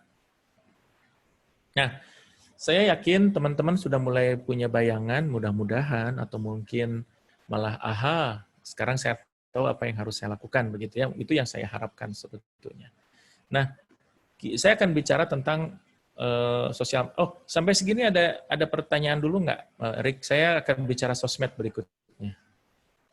Pertanyaan mengenai ini tadi ada beberapa sih pertanyaan nih. Tapi terkait dengan SEO ya. Ya, SEO ya. Ini dari Pak Taufan Putra ini mau tanya, untuk SEO apakah perlu sewa jasa atau ikutan workshop karena algoritma Google selalu berubah, bisa berkala atau tidak? Mohon pencerahannya. Oke, baik. Oke, kalau SEO itu betul. Algoritmnya Google berubah, tapi bukan berarti tidak bisa berubahnya sangat drastis, tidak juga. Jadi perubahannya memang dulu Penguin, sekarang Medic gitu ya, algoritmnya Medic istilahnya. Medic pun kata kawan-kawan saya sudah mulai akan ada dirubah lagi. Tapi bukan berarti kita tidak melupakan basic foundations dari kerjanya Google. Google itu adalah mesin pencari. Mesin pencari itu kebanyakan dia menggunakan crawling. Crawling itu kayak apa ya? Crawling itu kayak apa ya? Kayak crawl itu apa ya? Kayak apa ya? Crawl dalam bahasa Indonesianya apa sih? Rambut ya. Cakar. Kayak menjangkar gitu ya. Jadi dia tuh kayak nyedot lah istilahnya, nyedot konten-konten yang ada di website yang berhubungan dengan artikel. Nah, konten-kontennya ini berupa artikel biasanya itu diindeks sama Google. Diindeks baik visual, baik artikel tulisan, baik video itu diindeks oleh Google. Nah, website kita ini ngomongin apa sih sebetulnya? Nah, itu dikurasi oleh Google, dikelompok-kelompokkan oleh Google. Itu basic atau cara kerja Google. Memang betul ada perubahan untuk Medic misalnya. Medic ini sederhananya yang namanya juga Medic ya. Medic ini lebih serius. Jadi kadang-kadang banyak orang yang menggunakan jasa SEO itu dengan cara bikin website abal-abal, ketik aja di situ nama brand kita berulang-ulang dan berkali-kali. Sehingga Google akan mengkurasi, banyak nih orang yang mencari brand Anda, begitu. Sehingga brand Anda akan menjadi urutan pertama. Nah, itu yang cara-cara maaf ya, cara-cara black hat orang menyebutnya. Saya menyebutnya black hat, orang-orang yang dengan cara kasar mendapatkan privileges dari Google untuk jadi urutan pertama, tapi caranya tidak ekologik gitu. Karena kan saya yakin teman-teman kalau browsing gitu masuk ke sebuah website tapi kata-katanya berantakan di situ. Nah, itu biasanya dipakai untuk orang-orang yang black hat atau topi hitam ya, atau quote-unquote hacker-hacker gitu yang pingin website Anda menjadi nomor 1 tapi dengan cara yang tidak sesuai dengan keinginan Google begitu. Ya, Mas Erik pernah mengunjungi sebuah website yang isinya malah berantakan? Pernah ya. Nah, itu terjadi dan itu banyak begitu. Biasanya di blog gitu ya. Nah, itu tuh suka isi konten asal-asalan, kata-katanya diulang-ulang gitu. Coba hubungi apalah gitu ya. Nah, itu juga ada gitu. Dan contoh black hat lagi adalah bandar-bandar judi. Nah, itu juga pakai black hat juga. Bandar judi kan di Google untuk beberapa negara memperbolehkan, tapi Indonesia tidak gitu. Nah, itu dengan berbagai macam cara dia muncul, tapi diarahkannya ke sebuah situs judi begitu. Itu juga ada. Ya, jadi kalau ditanya apakah harus workshop, apakah harus meng-hire jasa, kembali lagi Pak, kalau kita pingin fokus ke bisnis, saran saya sih mendingan hire jasa, start with the small thing, diskusi sama mereka, saya mau fokus ke keyword ini, gitu ya. Dan sembari itu juga Anda juga mesti banyak belajar tentang bagaimana caranya bikin KPI untuk orang-orang yang menggunakan jasa SEO, gitu. Nah, KPI itu sederhana tadi, di urutan saya pingin urutan nomor 1 di Google gitu ya dengan keyword ini misalnya kayak gitu ini butuh berapa lama, itu tuh salah satu KPI juga. Mudah-mudahan cukup membantu Mas Erik dari pertanyaannya yang barusan. Oke, mudah-mudahan Pak Taufan sudah terjawab ya, tapi nanti kalau ada pertanyaan lagi silakan. Ini ada lagi nih Pak, menarik juga sih dari Pak Wicak. Pak, boleh tanya, jika bisnis kita bersifat lokalan marketnya, misalnya saja saya ada laundry syariah, apakah perlu juga promote di medsos, apalagi dengan SEO? Atau lebih efektif promote lewat WA, grup sesuai area? Atau juga medsos dengan promote tertarget area, Pak? Termasuk juga untuk bisnis kuliner kita yang sifatnya market lokal. Jazakallah. Itu menurut mereka, Pak. Gimana?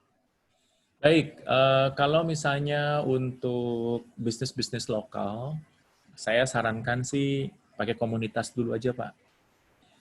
Komunitas yang ada di lokal Bapak gitu. Misalnya orang-orang kalau bicara tentang produk-produk syariah, ya harus punya database orang-orang yang kecenderungannya mencari produk-produk syariah juga gitu. Jadi itu yang harus kita temukan bagaimana di mana mereka, yaitu PR kita. Misalnya coba bikin, saran saya nih ya, bikin CSR untuk masjid yang ada di sekitar tempat Bapak itu diberikan layanan gratis gitu misalnya ya. Kemudian silahkan bagi para muslimin muslimat seandainya butuh laundry yang Bapak punya begitu silahkan hubungi Anda gitu. Itu juga cara yang terbaik juga gitu. Jadi untuk memperkenalkan produk Anda juga untuk menghidupkan syiar juga Pak gitu. Itu boleh dipakai seperti itu. Kelihatannya kok kelihatannya kok bermaksud gitu ya, kok amalan tapi kok sekaligus berjualan. Nah itu kembali ke value kita masing-masing. Kalau menurut saya sah-sah saja, menurut saya ya Pak. Tapi kalau menurut Bapak tidak sah ya mungkin silahkan cari-cari ya cara yang lain. Tapi intinya adalah temukan komunitas yang berhubungan dengan syariah itu di mana gitu. Jika itu mudah untuk kita temukan dan ya silahkan di-address di situ. Saya adalah sebutkan nama laundry-nya ini. Kenapa laundry Anda syariah? Apa sih bedanya laundry syariah sama yang non syariah? Anda harus punya narasi itu, gitu. Ya, itu yang harus Anda jelaskan. Kenapa? Apakah hanya dengan gara-gara Baiklin mengandung alkohol maka kita tidak seperti itu? Saya yakin. Monggo silakan dijelaskan, gitu Pak. Kenapa produk Anda penting gitu? Itu yang perlu disampaikan di konsumen Anda sehingga orang merasa oh ini toh bedanya, gitu ya. Nah, itu PR kita bersama, Pak. Silakan Anda temukan seperti itu. Nah, itu sih, Mas. Makasih. Langsung laju ya? Apa? Laju terus atau bagaimana? Boleh. Tapi satu lagi boleh nih. Ada ini. Sebelum kita lanjut, Pak. Kayaknya ada kaitannya Baik. materi yang sebelumnya. Dari Pak Erik Rahyandi nih, teman Bapak juga ini. Kalau mau mengedukasi customer atau calon customer, channel apa yang paling efektif? Dan kontennya harus apa? Misalnya harus serius, santai, informatif, atau membangkitkan curiosity. Nah, itu gimana, Pak? Ya. Nah, itulah PR berikutnya, Pak. Di slide saya yang sebelumnya kan dijelaskan bahwa pengenalan kita terhadap target audiens kita itu menjadi penting sekali. Coba Pak Erik perhatikan, pelanggan yang sekarang ada, itu profilingnya kayak apa? Profilingnya itu adalah kira-kira nih menurut Pak Erik, existing customer yang sudah beli di Bapak sekarang itu, coba temukan dia itu hobinya apa. Dia itu kalau seneng kontennya apa. Nah itu PR terbesar kita, mengenal audiens jauh lebih dalam, begitu.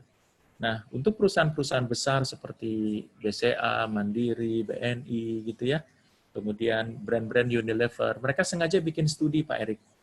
Namanya market research. Jadi mereka bikin studi untuk konsumen, dipahami tentang usage, tentang attitude, tentang media habit-nya, tentang channel-nya seperti apa, gitu. Saya nggak bisa menjawab channel-nya apa dan seperti apa kontennya sebelum punya informasi yang cukup tentang brand yang Anda miliki ini, profiling konsumennya kayak apa, gitu.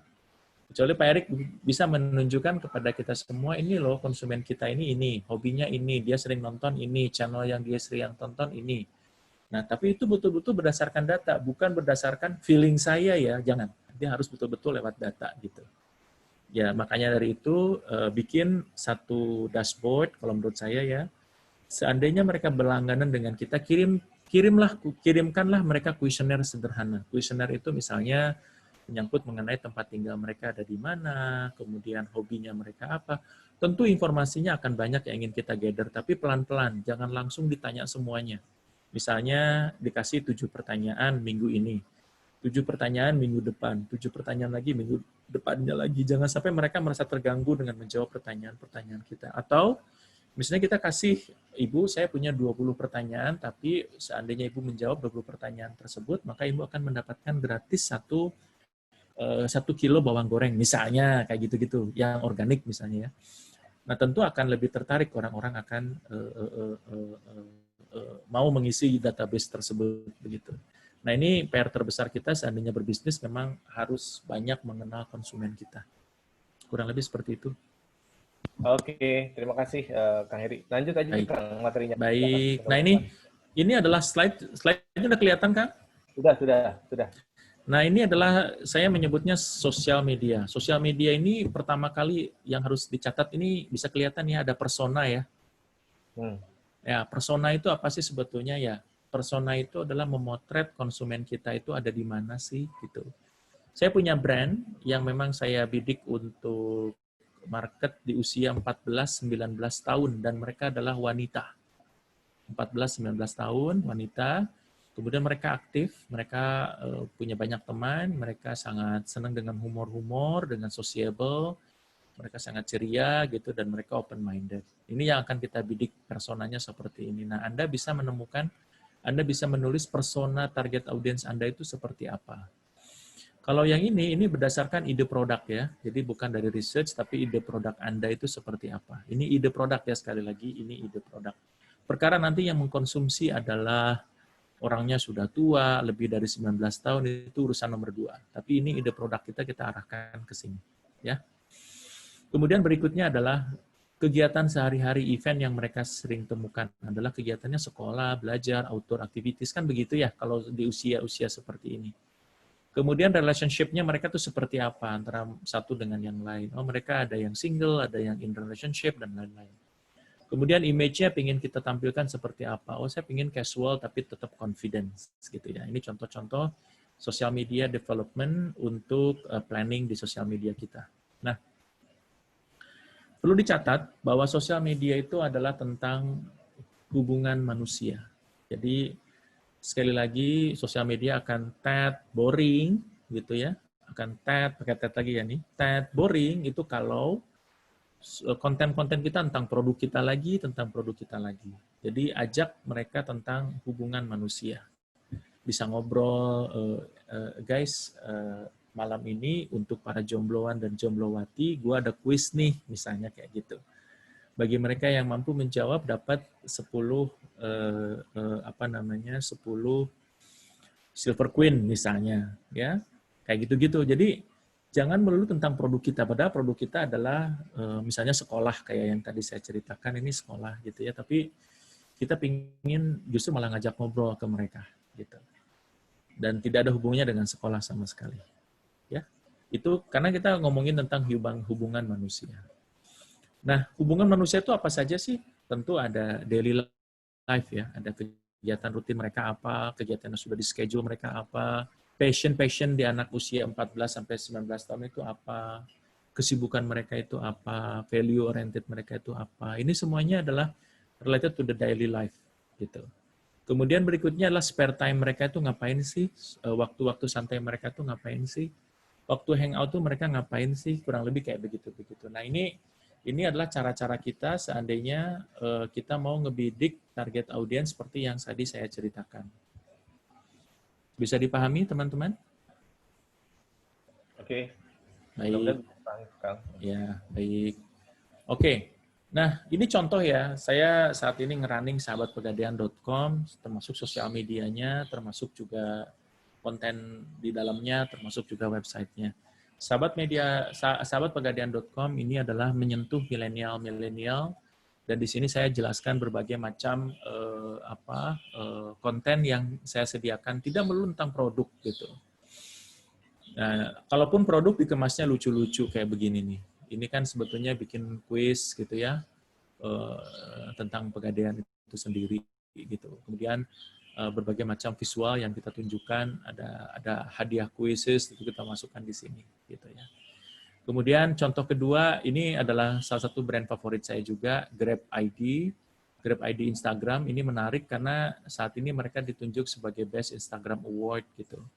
Nah, tampilan dengan wajah tersenyum seperti ini adalah didesain. Jadi teman-teman harus punya rule of thumb. Kalau memang mau menampilkan manusia ya wajahnya seperti apa ya ditunjukkan di sini. Kalau lihat kontennya juga bagus-bagus kalau menurut saya. Ini yang dimiliki oleh grab.id Instagram ya. Kita bisa lihat di sini sangat terpadu bagaimana caranya membuat postingan, dan saat ini followernya mencapai 1,1 juta followers gitu. Ya. Ini yang ketiga, ini adalah sebuah institusi namanya Kementerian PUPR. Coba lihat teman-teman di sini, mereka bicaranya tidak melulu tentang kegiatan internal mereka, kegiatan Bapak Menteri, kegiatan apa begitu ya, tapi mereka ngomongin tentang makanan begitu. Nah, ini bukti bahwa yang namanya Instagram, yang namanya sosial media is talking about the human. Is talking about human relationship Jika Anda punya toko, punya gerai, jelaskan mobil atau angkot menuju ke sana itu naik apa. Gitu. Pasar terdekat apa, sekolah terdekat apa, universitas terdekat apa. Gitu ya. Kalau naik MRT, MRT-nya turun di stasiun apa, naik Gojek kira-kira berapa menit gitu. Itu akan membantu sekali buat konsumen-konsumen yang ingin menemui Anda.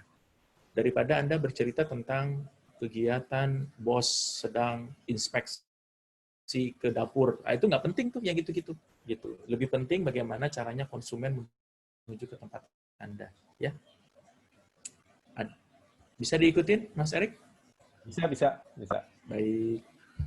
Oke, slide berikutnya adalah, nah, pemilihan kanal penting, tapi apa yang ingin kita bilang itu jauh lebih penting.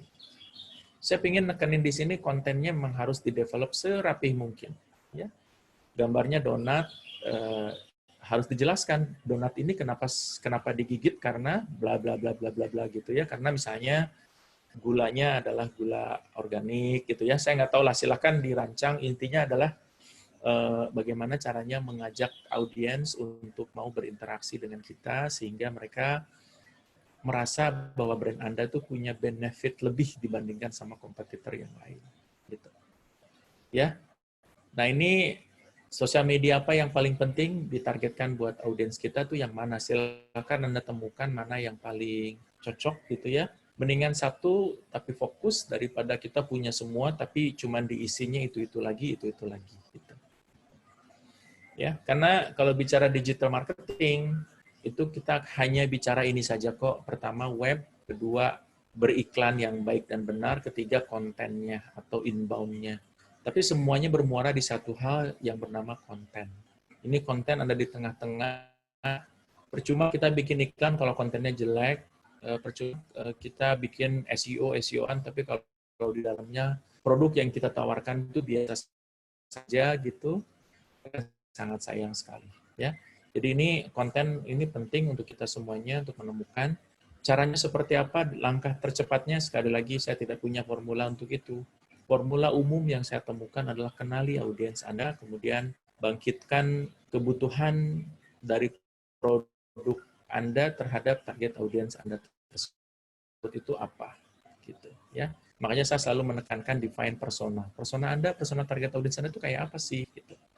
Oh, saya restoran kambing. Iya, tapi kayak gimana? Halo, bisa disimak? Halo. Bisa. Bisa ya? Baik.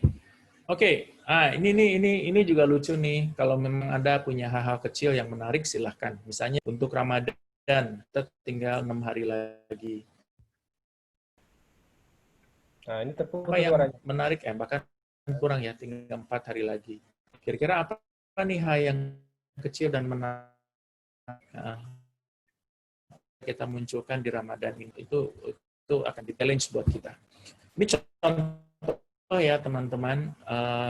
Artikel ini yang sebelah kiri, ini punyanya Roy Morgan, ini hasil research yang menunjukkan bahwa restoran sederhana dan KFC itu berperan di top Indonesian restoran.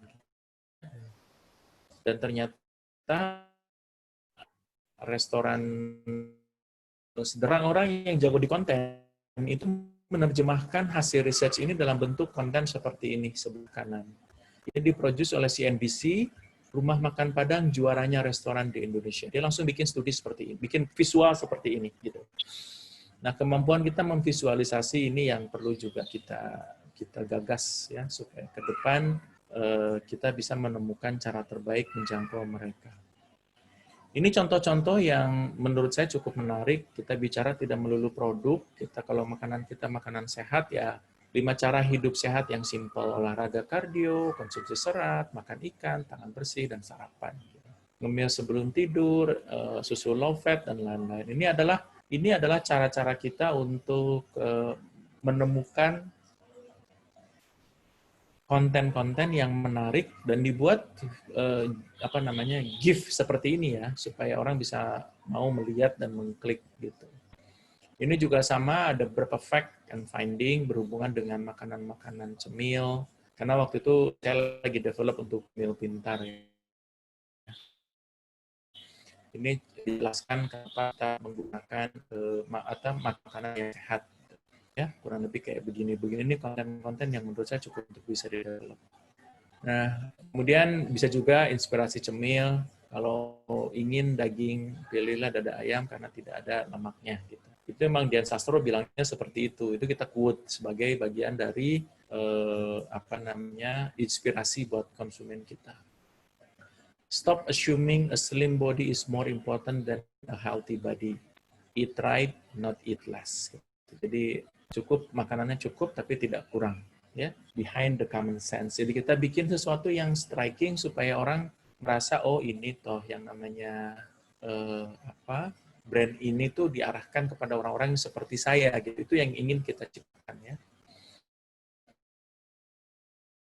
Cara-cara kita mendekati konsumen-konsumen kita. Kemudian bikin kuis-kuis sederhana kayak begini, membantu kita memiliki engagement. Bagaimana mempunyai fungsi sebagai antioksidan, itu apa? Gitu. Dibuat kuis-kuis simple aja seperti ini. Okay. Ini contoh yang dimiliki oleh teman-teman di Facebook Canvas. Kedengaran suaranya nggak, Mas? Kedengeran. Kang Heri, halo? Oh, ini putus nih. Kang Heri? Halo? Suara videonya nggak terdengar.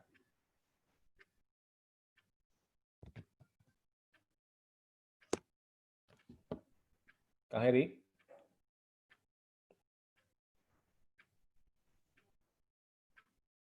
Suara video belum terdengar.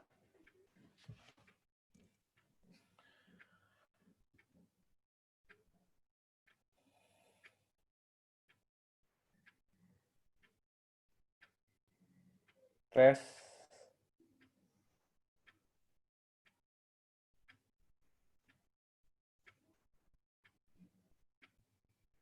Suara video belum terdengar, Kang Heri.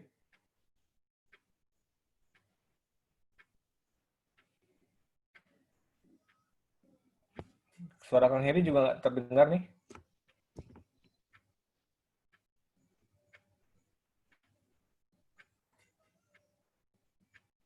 Suaranya belum terdengar, Kang Heri.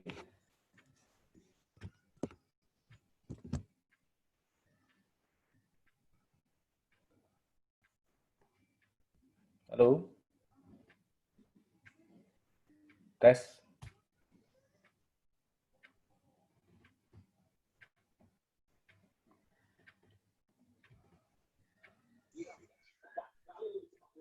Kang Heri?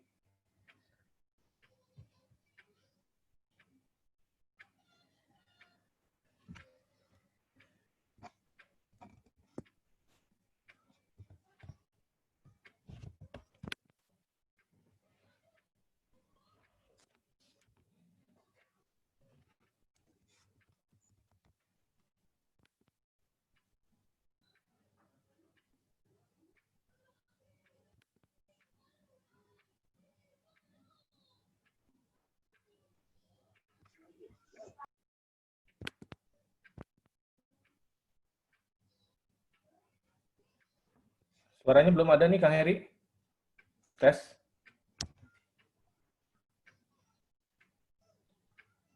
Sepertinya ada problem di jaringannya Kang Heri nih. Nah itu sudah. Tunggu bentar. Suaranya belum terdengar.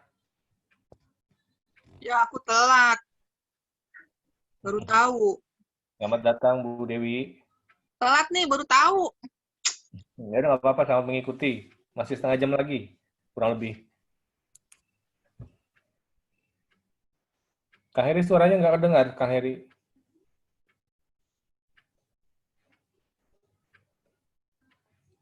Suaranya belum terdengar, Kang Heri.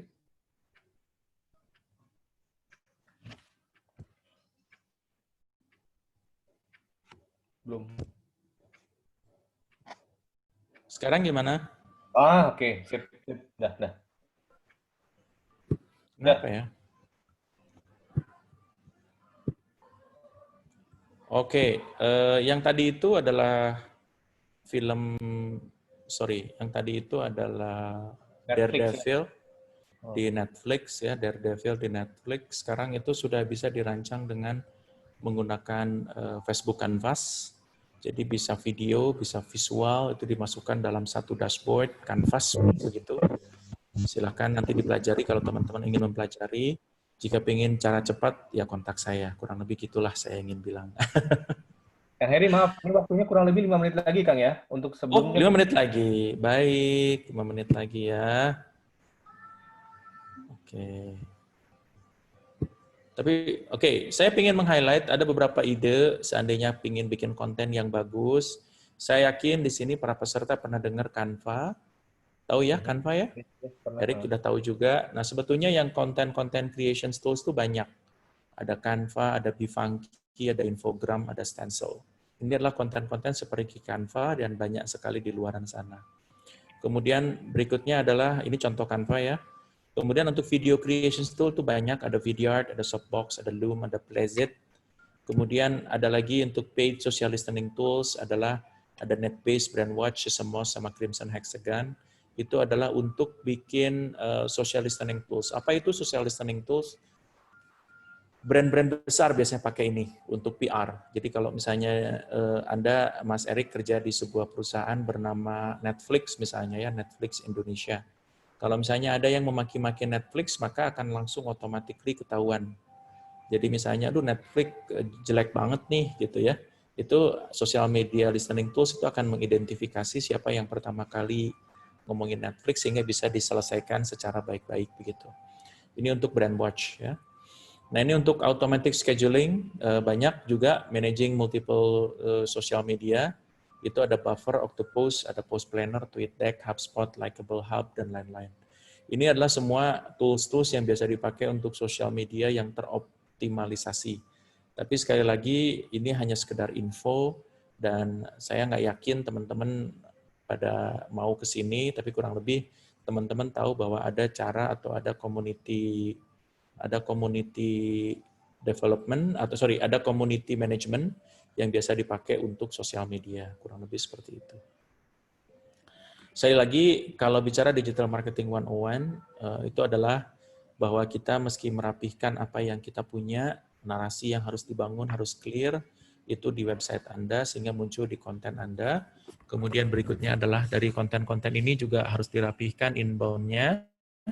Inbound ini menyangkut mengenai SEO, social media management, dan email marketing. Dan berikutnya adalah beriklan manakala inbound-nya sudah baik dan benar. Kurang lebih seperti itu sih materi saya, Mas Erik. Silakan. Oke, terima kasih Kang Heri.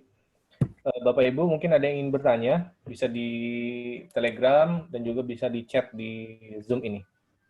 Oke, Kang Heri, ini ada pertanyaan dari Pak Son Wibisono. Assalamualaikum. Bagaimana cara membuat tim digital marketing versi UKM? Terima kasih. Ya, kalau versi UKM memang di-drive oleh owner ya. Semuanya di-drive oleh owner. Kalau saran saya sih biasanya begini untuk yang versi UKM. Kumpulkan 3 atau 4 UKM yang beragam, kemudian hire 1 agency, bisa begitu juga. Atau misalnya bisa jadi pakai ajak si digital marketers-nya ini adalah cost per akuisisi.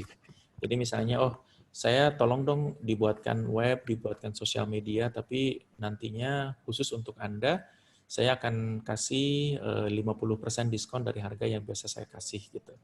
Itu juga bisa dipakai sebagai cara untuk mempopulerkan UKM lewat digital marketing ya. Bisa seperti itu. Ada kayak teman-teman di China gitu, di Alibaba. Alibaba itu dia berkolaborasi UKM-UKM-nya itu untuk meng-hire digital marketer, tapi dikasih per akuisisi. Jadi kalau misalnya dia berhasil menjual, maka dikasih tambahan lagi sekian gitu. Ada yang seperti itu di Alibaba gitu ya. Di Indonesia juga ada yang mereka menyebutnya affiliators gitu. Affiliators itu agensinya bangun aset mulai dari web, tapi ada harga khusus ke mereka gitu. Saya pernah waktu itu bikin untuk sebuah sejadah di Bandung, pabrik besar. Kemudian dia bikin SKU khusus sejadah, tapi motifnya bukan motif masjid, motifnya itu gambar bentuk-bentuk asimetris gitu ya. dan akhirnya malah laku sampai mereka agak kesulitan untuk memenuhi demand. Itu saya pernah juga terlibat di proyek itu gitu. Tanpa mereka harus keluar uang, tapi ada harga khusus kepada para digital marketing-nya gitu ya. Kurang lebih seperti itu sih kalau untuk versi UKM ya. Oke. Mungkin ada yang ingin bertanya, Pak Cipta, ada yang ingin langsung bertanya? Kira-kira siapa? Belum ada yang bertanya. Yang mau bertanya silakan di unmute atau di raise hand. Oleh host. Baik, kalau bisa di ini kok, bisa di Telegram nanti seandainya saya sempat jawab di situ. Nggak usah dipaksain untuk bertanya sekarang, Mas Erik, nggak apa-apa. Oh, gitu. Oke. Kalau gitu saya tanya deh, Pak Mas Erik. Silakan, Pak Cipta. Ini, saya punya pertanyaan masalah brand dan berhubungan dengan domain website. Itu baiknya bagaimana antara merek dan domain website? Haruskah sama? Karena kan tidak semua kata-kata di domain nggak bisa kita beli dengan mudah gitu ya, Kang Erik ya. Kira-kira ada tips nggak dari Kang Erik mengenai nama domain dengan merek kita? Ya, jadi kalau bicara domain, memang idealnya sama dengan brand kita. Itu saya bicara idealnya. Ketika bicara ideal, maka tergantung dari confident level kita seperti apa. Kalau memang Anda punya uang, punya tenaga yang cukup untuk membeli domain tersebut, ya belilah. Kawan saya itu dia membeli sebuah nama brand gitu, tapi sudah diambil sama orang lain dan dia membuka harga di angka 200 juta. Akhirnya dibeli gitu. Karena memang dia merasa belief bahwa nama dia harus muncul di domainnya. Ada beberapa orang yang, wah saya UKM Pak, saya belum sampai ke arah situ gitu ya. Ya temukan cara lain gitu. Ada beberapa kawan saya itu dia kalau nggak salah financial planner ya. Financial planner, nama perusahaannya sudah terlalu jamak begitu. Akhirnya dia bikin satu situs namanya tujuanloapa.com kayak gitu-gitu. Jadi justru malah punya keunggulan gitu dengan menggunakan nama-nama seperti itu, nama-nama menggelitik begitu ya. Itu sih yang saya sarankan kalau buat teman-teman di UKM. Memang ideal kita punya nama sesuai dengan nama brandnya. Atau selain .com juga bisa kita pakai .id atau .co.id itu juga bisa dipakai. Itu sih Mas Cipta pertanyaannya, jawabannya. Terima kasih. Yang lain ada yang mau tanya? Mungkin yang pertama dari account Realme ya, silakan.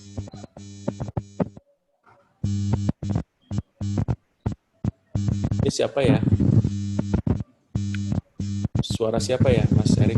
Ya, ini dari Realme nih kayaknya. Cuman dia soalnya masalah, saya mute aja ya. Di mute aja. Ada pertanyaan dari account Realme C2? Nggak ada? Kalau nggak ada saya mute. Yang lain ada pertanyaan kira-kira bagaimana? Boleh Pak saya tanya? Baik, Bu Helmi silakan. Iya, gini Pak, saya UKM Pak ya. Perkenalkan saya Helmiati, di bisnis saya rendang kemasan. Nah, saya kan udah punya tuh Pak lewat pelatihan Google Wheels dan lain-lain itu punya Google My Business ya, tapi terus terang saya belum kelola dengan baik. Nah, pertanyaan saya gini Pak, untuk namanya, apakah kita pakai nama brand saya, brand kita, atau pakai nama toko kita Pak? Karena saya udah coba pakai nama toko kok kayaknya nggak agak sulit mencarinya gitu loh. Gimana menurut Bapak? Ya, Oke, baik Ibu Helmi, saya senang sekali Ibu cukup antusias dengan menghadiri berbagai macam training yang berhubungan dengan digital marketing gitu. Menurut saya kalau memang brand rendang itu udah kadung terkenal ya. Rendang itu udah kadung terkenal. Nama rendangnya ya Bu ya, tapi tinggal nama merek ibunya yang belum terkenal. Jadi kalau misalnya orang mencari rendang ya kita sarankan sih pinginnya harusnya larinya ke brand ibu gitu. Jadi kalau memang produk rendang ini menjadi produk andalan, tidak apa-apa Bu, bikin lagi namanya Google My Business khusus untuk rendang Ibu gitu ya. Misalnya rendang apa? Rendang Ibu Helmi gitu. Ibu Helmiati gitu, rendang Helmiati misalnya. Udah bikin aja rendang Padang khas Helmiati Iya. terbuat dari dibakar dengan menggunakan arang, apapun itu Bu, isinya narasinya itu harus betul-betul mampu dan berbeda dengan yang lain. Misalnya bahannya 100% dari Sumatera Barat begitu ya. Itu menjadi satu kekuatan untuk bisa kita jual daripada kita hanya bilang bahwa punya rendang Helmiati khas Sumatera Barat. Karena semuanya juga ngomonginnya begitu gitu Bu. Jadi supaya Iya, berbeda iya. ya harus ada narasi tadi itu yang harus dibangun gitu insya Allah. Iya, Pak. Jadi sebaiknya memang diganti ya Pak namanya, Iya, bukan nama toko ya. bukan. Gitu ya. Tapi nama toko tetap ada ya Bu ya. Tapi nama Iya. rendang Ibu juga tetap disediakan. Karena itu kan Sekarang gini Pak, ini saya kan pernah juga hire semacam itulah ya untuk memegang itu ya, medsos ya. Dan dia juga bikin Google My Business. Jadi ada beberapa Google My Business di dalam dengan atas nama saya. Nah, itu gimana ya Pak ngilanginnya ya? Menghapusnya gitu. Agak saya juga bingung nih terus terang untuk officialnya kan mestinya cuma ada satu ya. Tapi itu ada beberapa. Jadi setiap kali pelatihan bikin lagi, terus katanya udah bikin baru bikin lagi gitu kan. Jadi ada 4 kalau nggak salah Google My Business saya jadi bingung sendiri. Ini gimana ya Pak cara ngapusnya untuk cuma satu aja? Ya kalau kasusnya Ibu tadi kan pertanyaannya adalah Ibu punya rendang yang jadikan keunggulan Ibu gitu ya di kedai Ibu ya. Memang kalau memang unggulan, kalau saran saya sih memang dibuat sendiri Bu yang unggulan. Tapi kalau misalnya Ibu sudah ada sampai ada 4, menurut saya juga kebanyakan. Itu repot sendiri kita ngelolanya. Jangankan mengelola, mungkin passwordnya aja udah lupa-lupa gitu ya. Nah iya justru itu gimana ya Pak? Bisa nggak dihapus semua? Kayaknya susah ya. Saya udah coba lihat-lihat klik kok nggak bisa dihapus sih. Gimana ya cara ngapusnya gitu? Sebetulnya ada deactivate account. Cuman saya nggak bisa tunjukin sekarang ya Bu ya. Itu juga saya udah lama sekali tidak ngebongkar deactivate account. Tapi Ibu bisa googling saja bagaimana cara menghapus Google My Business, itu juga bisa di YouTube itu banyak kok ngobrol-ngobrol. Ada ya caranya ya? Itu ada cara-cara detail yang bisa diajarkan oleh orang-orang lain baik dari dalam maupun dari luar negeri gitu Bu. Oh gitu. Tapi intinya bisa ya Pak ya? Bisa Bu, bisa. Enggak, setiap kali pelatihan kan saya selalu nanya, ini gimana bikin baru aja Bu. Ini yang lama gimana udah nggak apa-apa gitu. Jadi bingung kan, bingung sendiri kan Pak. Jangan Bu, jangan. Mendingan kalau yang lama Ibu udah ada bilangin aja bahwa saya sudah punya akun lama namanya ini, tapi saya lupa password. Nah, itu kan lain cerita ya Bu ya gitu. Nah ini password ya bisa di regenerate sebetulnya. Ibu ya harus cari tahu gitu dulu. Kan biasanya kalau sekarang Gmail itu kan ada 2 kali autentifikasi, satu lewat handphone, satunya lagi lewat email begitu. Iya. Nah, emailnya itu bisa di recovery sebetulnya untuk bisa menemukan Gmail Ibu yang lupa itu gitu. Gitu Bu. Cuma susah ya caranya ya Pak. Ya kalau ditunjukkan di sini sih saya mesti belajar lagi Bu. Ada sih sebetulnya, cuma saya mesti belajar lagi. Kalau memang bisa nanti bisa dijelaskan di itu Pak. Gimana namanya? Baik. Saya coba bantu cari ya. Iya. Baik. Makasih ya, Bu. Pak. Baik. Sudah barangkali Mas Erik? Ya, terima kasih. Sudah cukup? Ya. Mungkin sebelum kita tutup ada kalimat kesimpulan atau kalimat tutup. Baik, terima kasih buat teman-teman yang sudah bercengkrama di sini. Semoga ilmu yang saya sampaikan bermanfaat buat kita semuanya. Saya menyampaikan lebih karena bahwa saya believe ilmu itu tidak harus disimpan di diri saya sendiri, tapi disebarkan ke banyak orang dan memberikan kebermanfaatan buat banyak orang. Saya sangat berharap ada manfaat dari 2 jam waktu yang diluangkan oleh Bapak Ibu sekalian ada di Zoom meeting ini. Wallahi demi Allah ini saya lakukan hanya untuk mencari keridhaan Allah Subhanahu wa Ta'ala, untuk sebesar-besarnya kebermanfaatan bisnis teman-teman, baik yang muslim maupun yang non-muslim, insya Allah manfaat ini buat kita semuanya, dan saya berharap ini ilmu yang banyak, yang lumayan banyak barangkali yang saya sharing ini kuncinya cuma satu, praktek. Kalau tidak dipraktekkan hanya sekedar tahu tapi tidak pernah menggunakan buat apa gitu. Dan kata kunci di saya yaitu tadi aja, kenali target audiens Anda, kenali bisnis Anda, temukan cara-cara yang berbeda tapi tetap relevan. Itu saja sih Mas Erik. Oke. Terima kasih Kang Heri. Sama-sama. Bapak Ibu, dengan berakhirnya acara ini, maka kami juga akan menyimpulkan untuk pertanyaan-pertanyaan lebih lanjut atau mungkin konsultasi lebih lanjut kepada Kang Heri, nanti bisa di dalam Telegram atau juga langsung kepada Kang Heri. Kita bisa TSA dapat memberikan solusi untuk hal-hal ini dan juga menjembatani permasalahan yang Ibu alami dalam bidang digital. Oh ya, ya satu lagi saya juga pengen sharing ya. TSA juga membuka jasa layanan untuk digital marketing ya, Mas Erik. Jadi silakan kontak TSA saja. Nanti biasanya TSA juga kontak ke saya juga untuk melakukan kegiatan digital marketing yang terintegrasi. Seandainya TSA bisa mengerjakan sendiri, biasanya untuk sesuatu yang relatively lebih simple gitu ya. Tapi kalau udah agak kompleks, biasanya suka kontak ke saya juga gitu. Mudah-mudahan TSA juga hadir menjadi solusi buat Bapak Ibu yang pingin digital marketingnya lebih optimum. Anda lebih fokus nantinya ke bisnisnya daripada mengerjakan digital marketing yang memang banyak hal yang agak kompleks ya. Tapi sebetulnya kalau kita belajar, meluangkan waktu, insya Allah bisa dijawab juga kok, bisa diselesaikan dengan sendirinya gitu. Insya Allah. Terima kasih. Mohon maaf jika ada kesalahan, terutama dari sisi koneksi maupun dari sisi konten. Mudah-mudahan berguna buat teman-teman sekalian. Saya akhiri bila taufiq hidayah. Assalamualaikum warahmatullahi wabarakatuh. Waalaikumsalam warahmatullahi wabarakatuh. Terima kasih Bapak Ibu semuanya. Oh iya, nanti Pak, boleh minta nomor. Oh iya, boleh, nanti di nomor telepon Kang Heri akan disampaikan dalam Telegram. Begitu juga nanti Bapak Ibu, apabila ada pertanyaan lebih lanjut mengenai digital marketing, juga bisa nanti kita sebagai bridging untuk menjembatani dan memberikan solusi kepada Bapak Ibu. Dan juga tadi ada beberapa pertanyaan mengenai brand. Nah, insya Allah TSA juga dapat memberikan solusi tentang hal itu mengenai merek, konsultan kekayaan intelektual yang Bapak Ibu sudah miliki saat ini. Oke. Dan satu lagi, ada acara, insya Allah nanti pekan depan kita ada acara yang akan dilakukan, yaitu materi testimoni dari orang-orang yang bisa lepas dari riba. Nah, ini menarik sekali. Nantikan, mohon standby. Nanti TSA akan memberikan informasi kapan dan jam berapa acara ini akan dilakukan. Oke, testimoni dari orang-orang yang bisa lepas dari riba. Oke.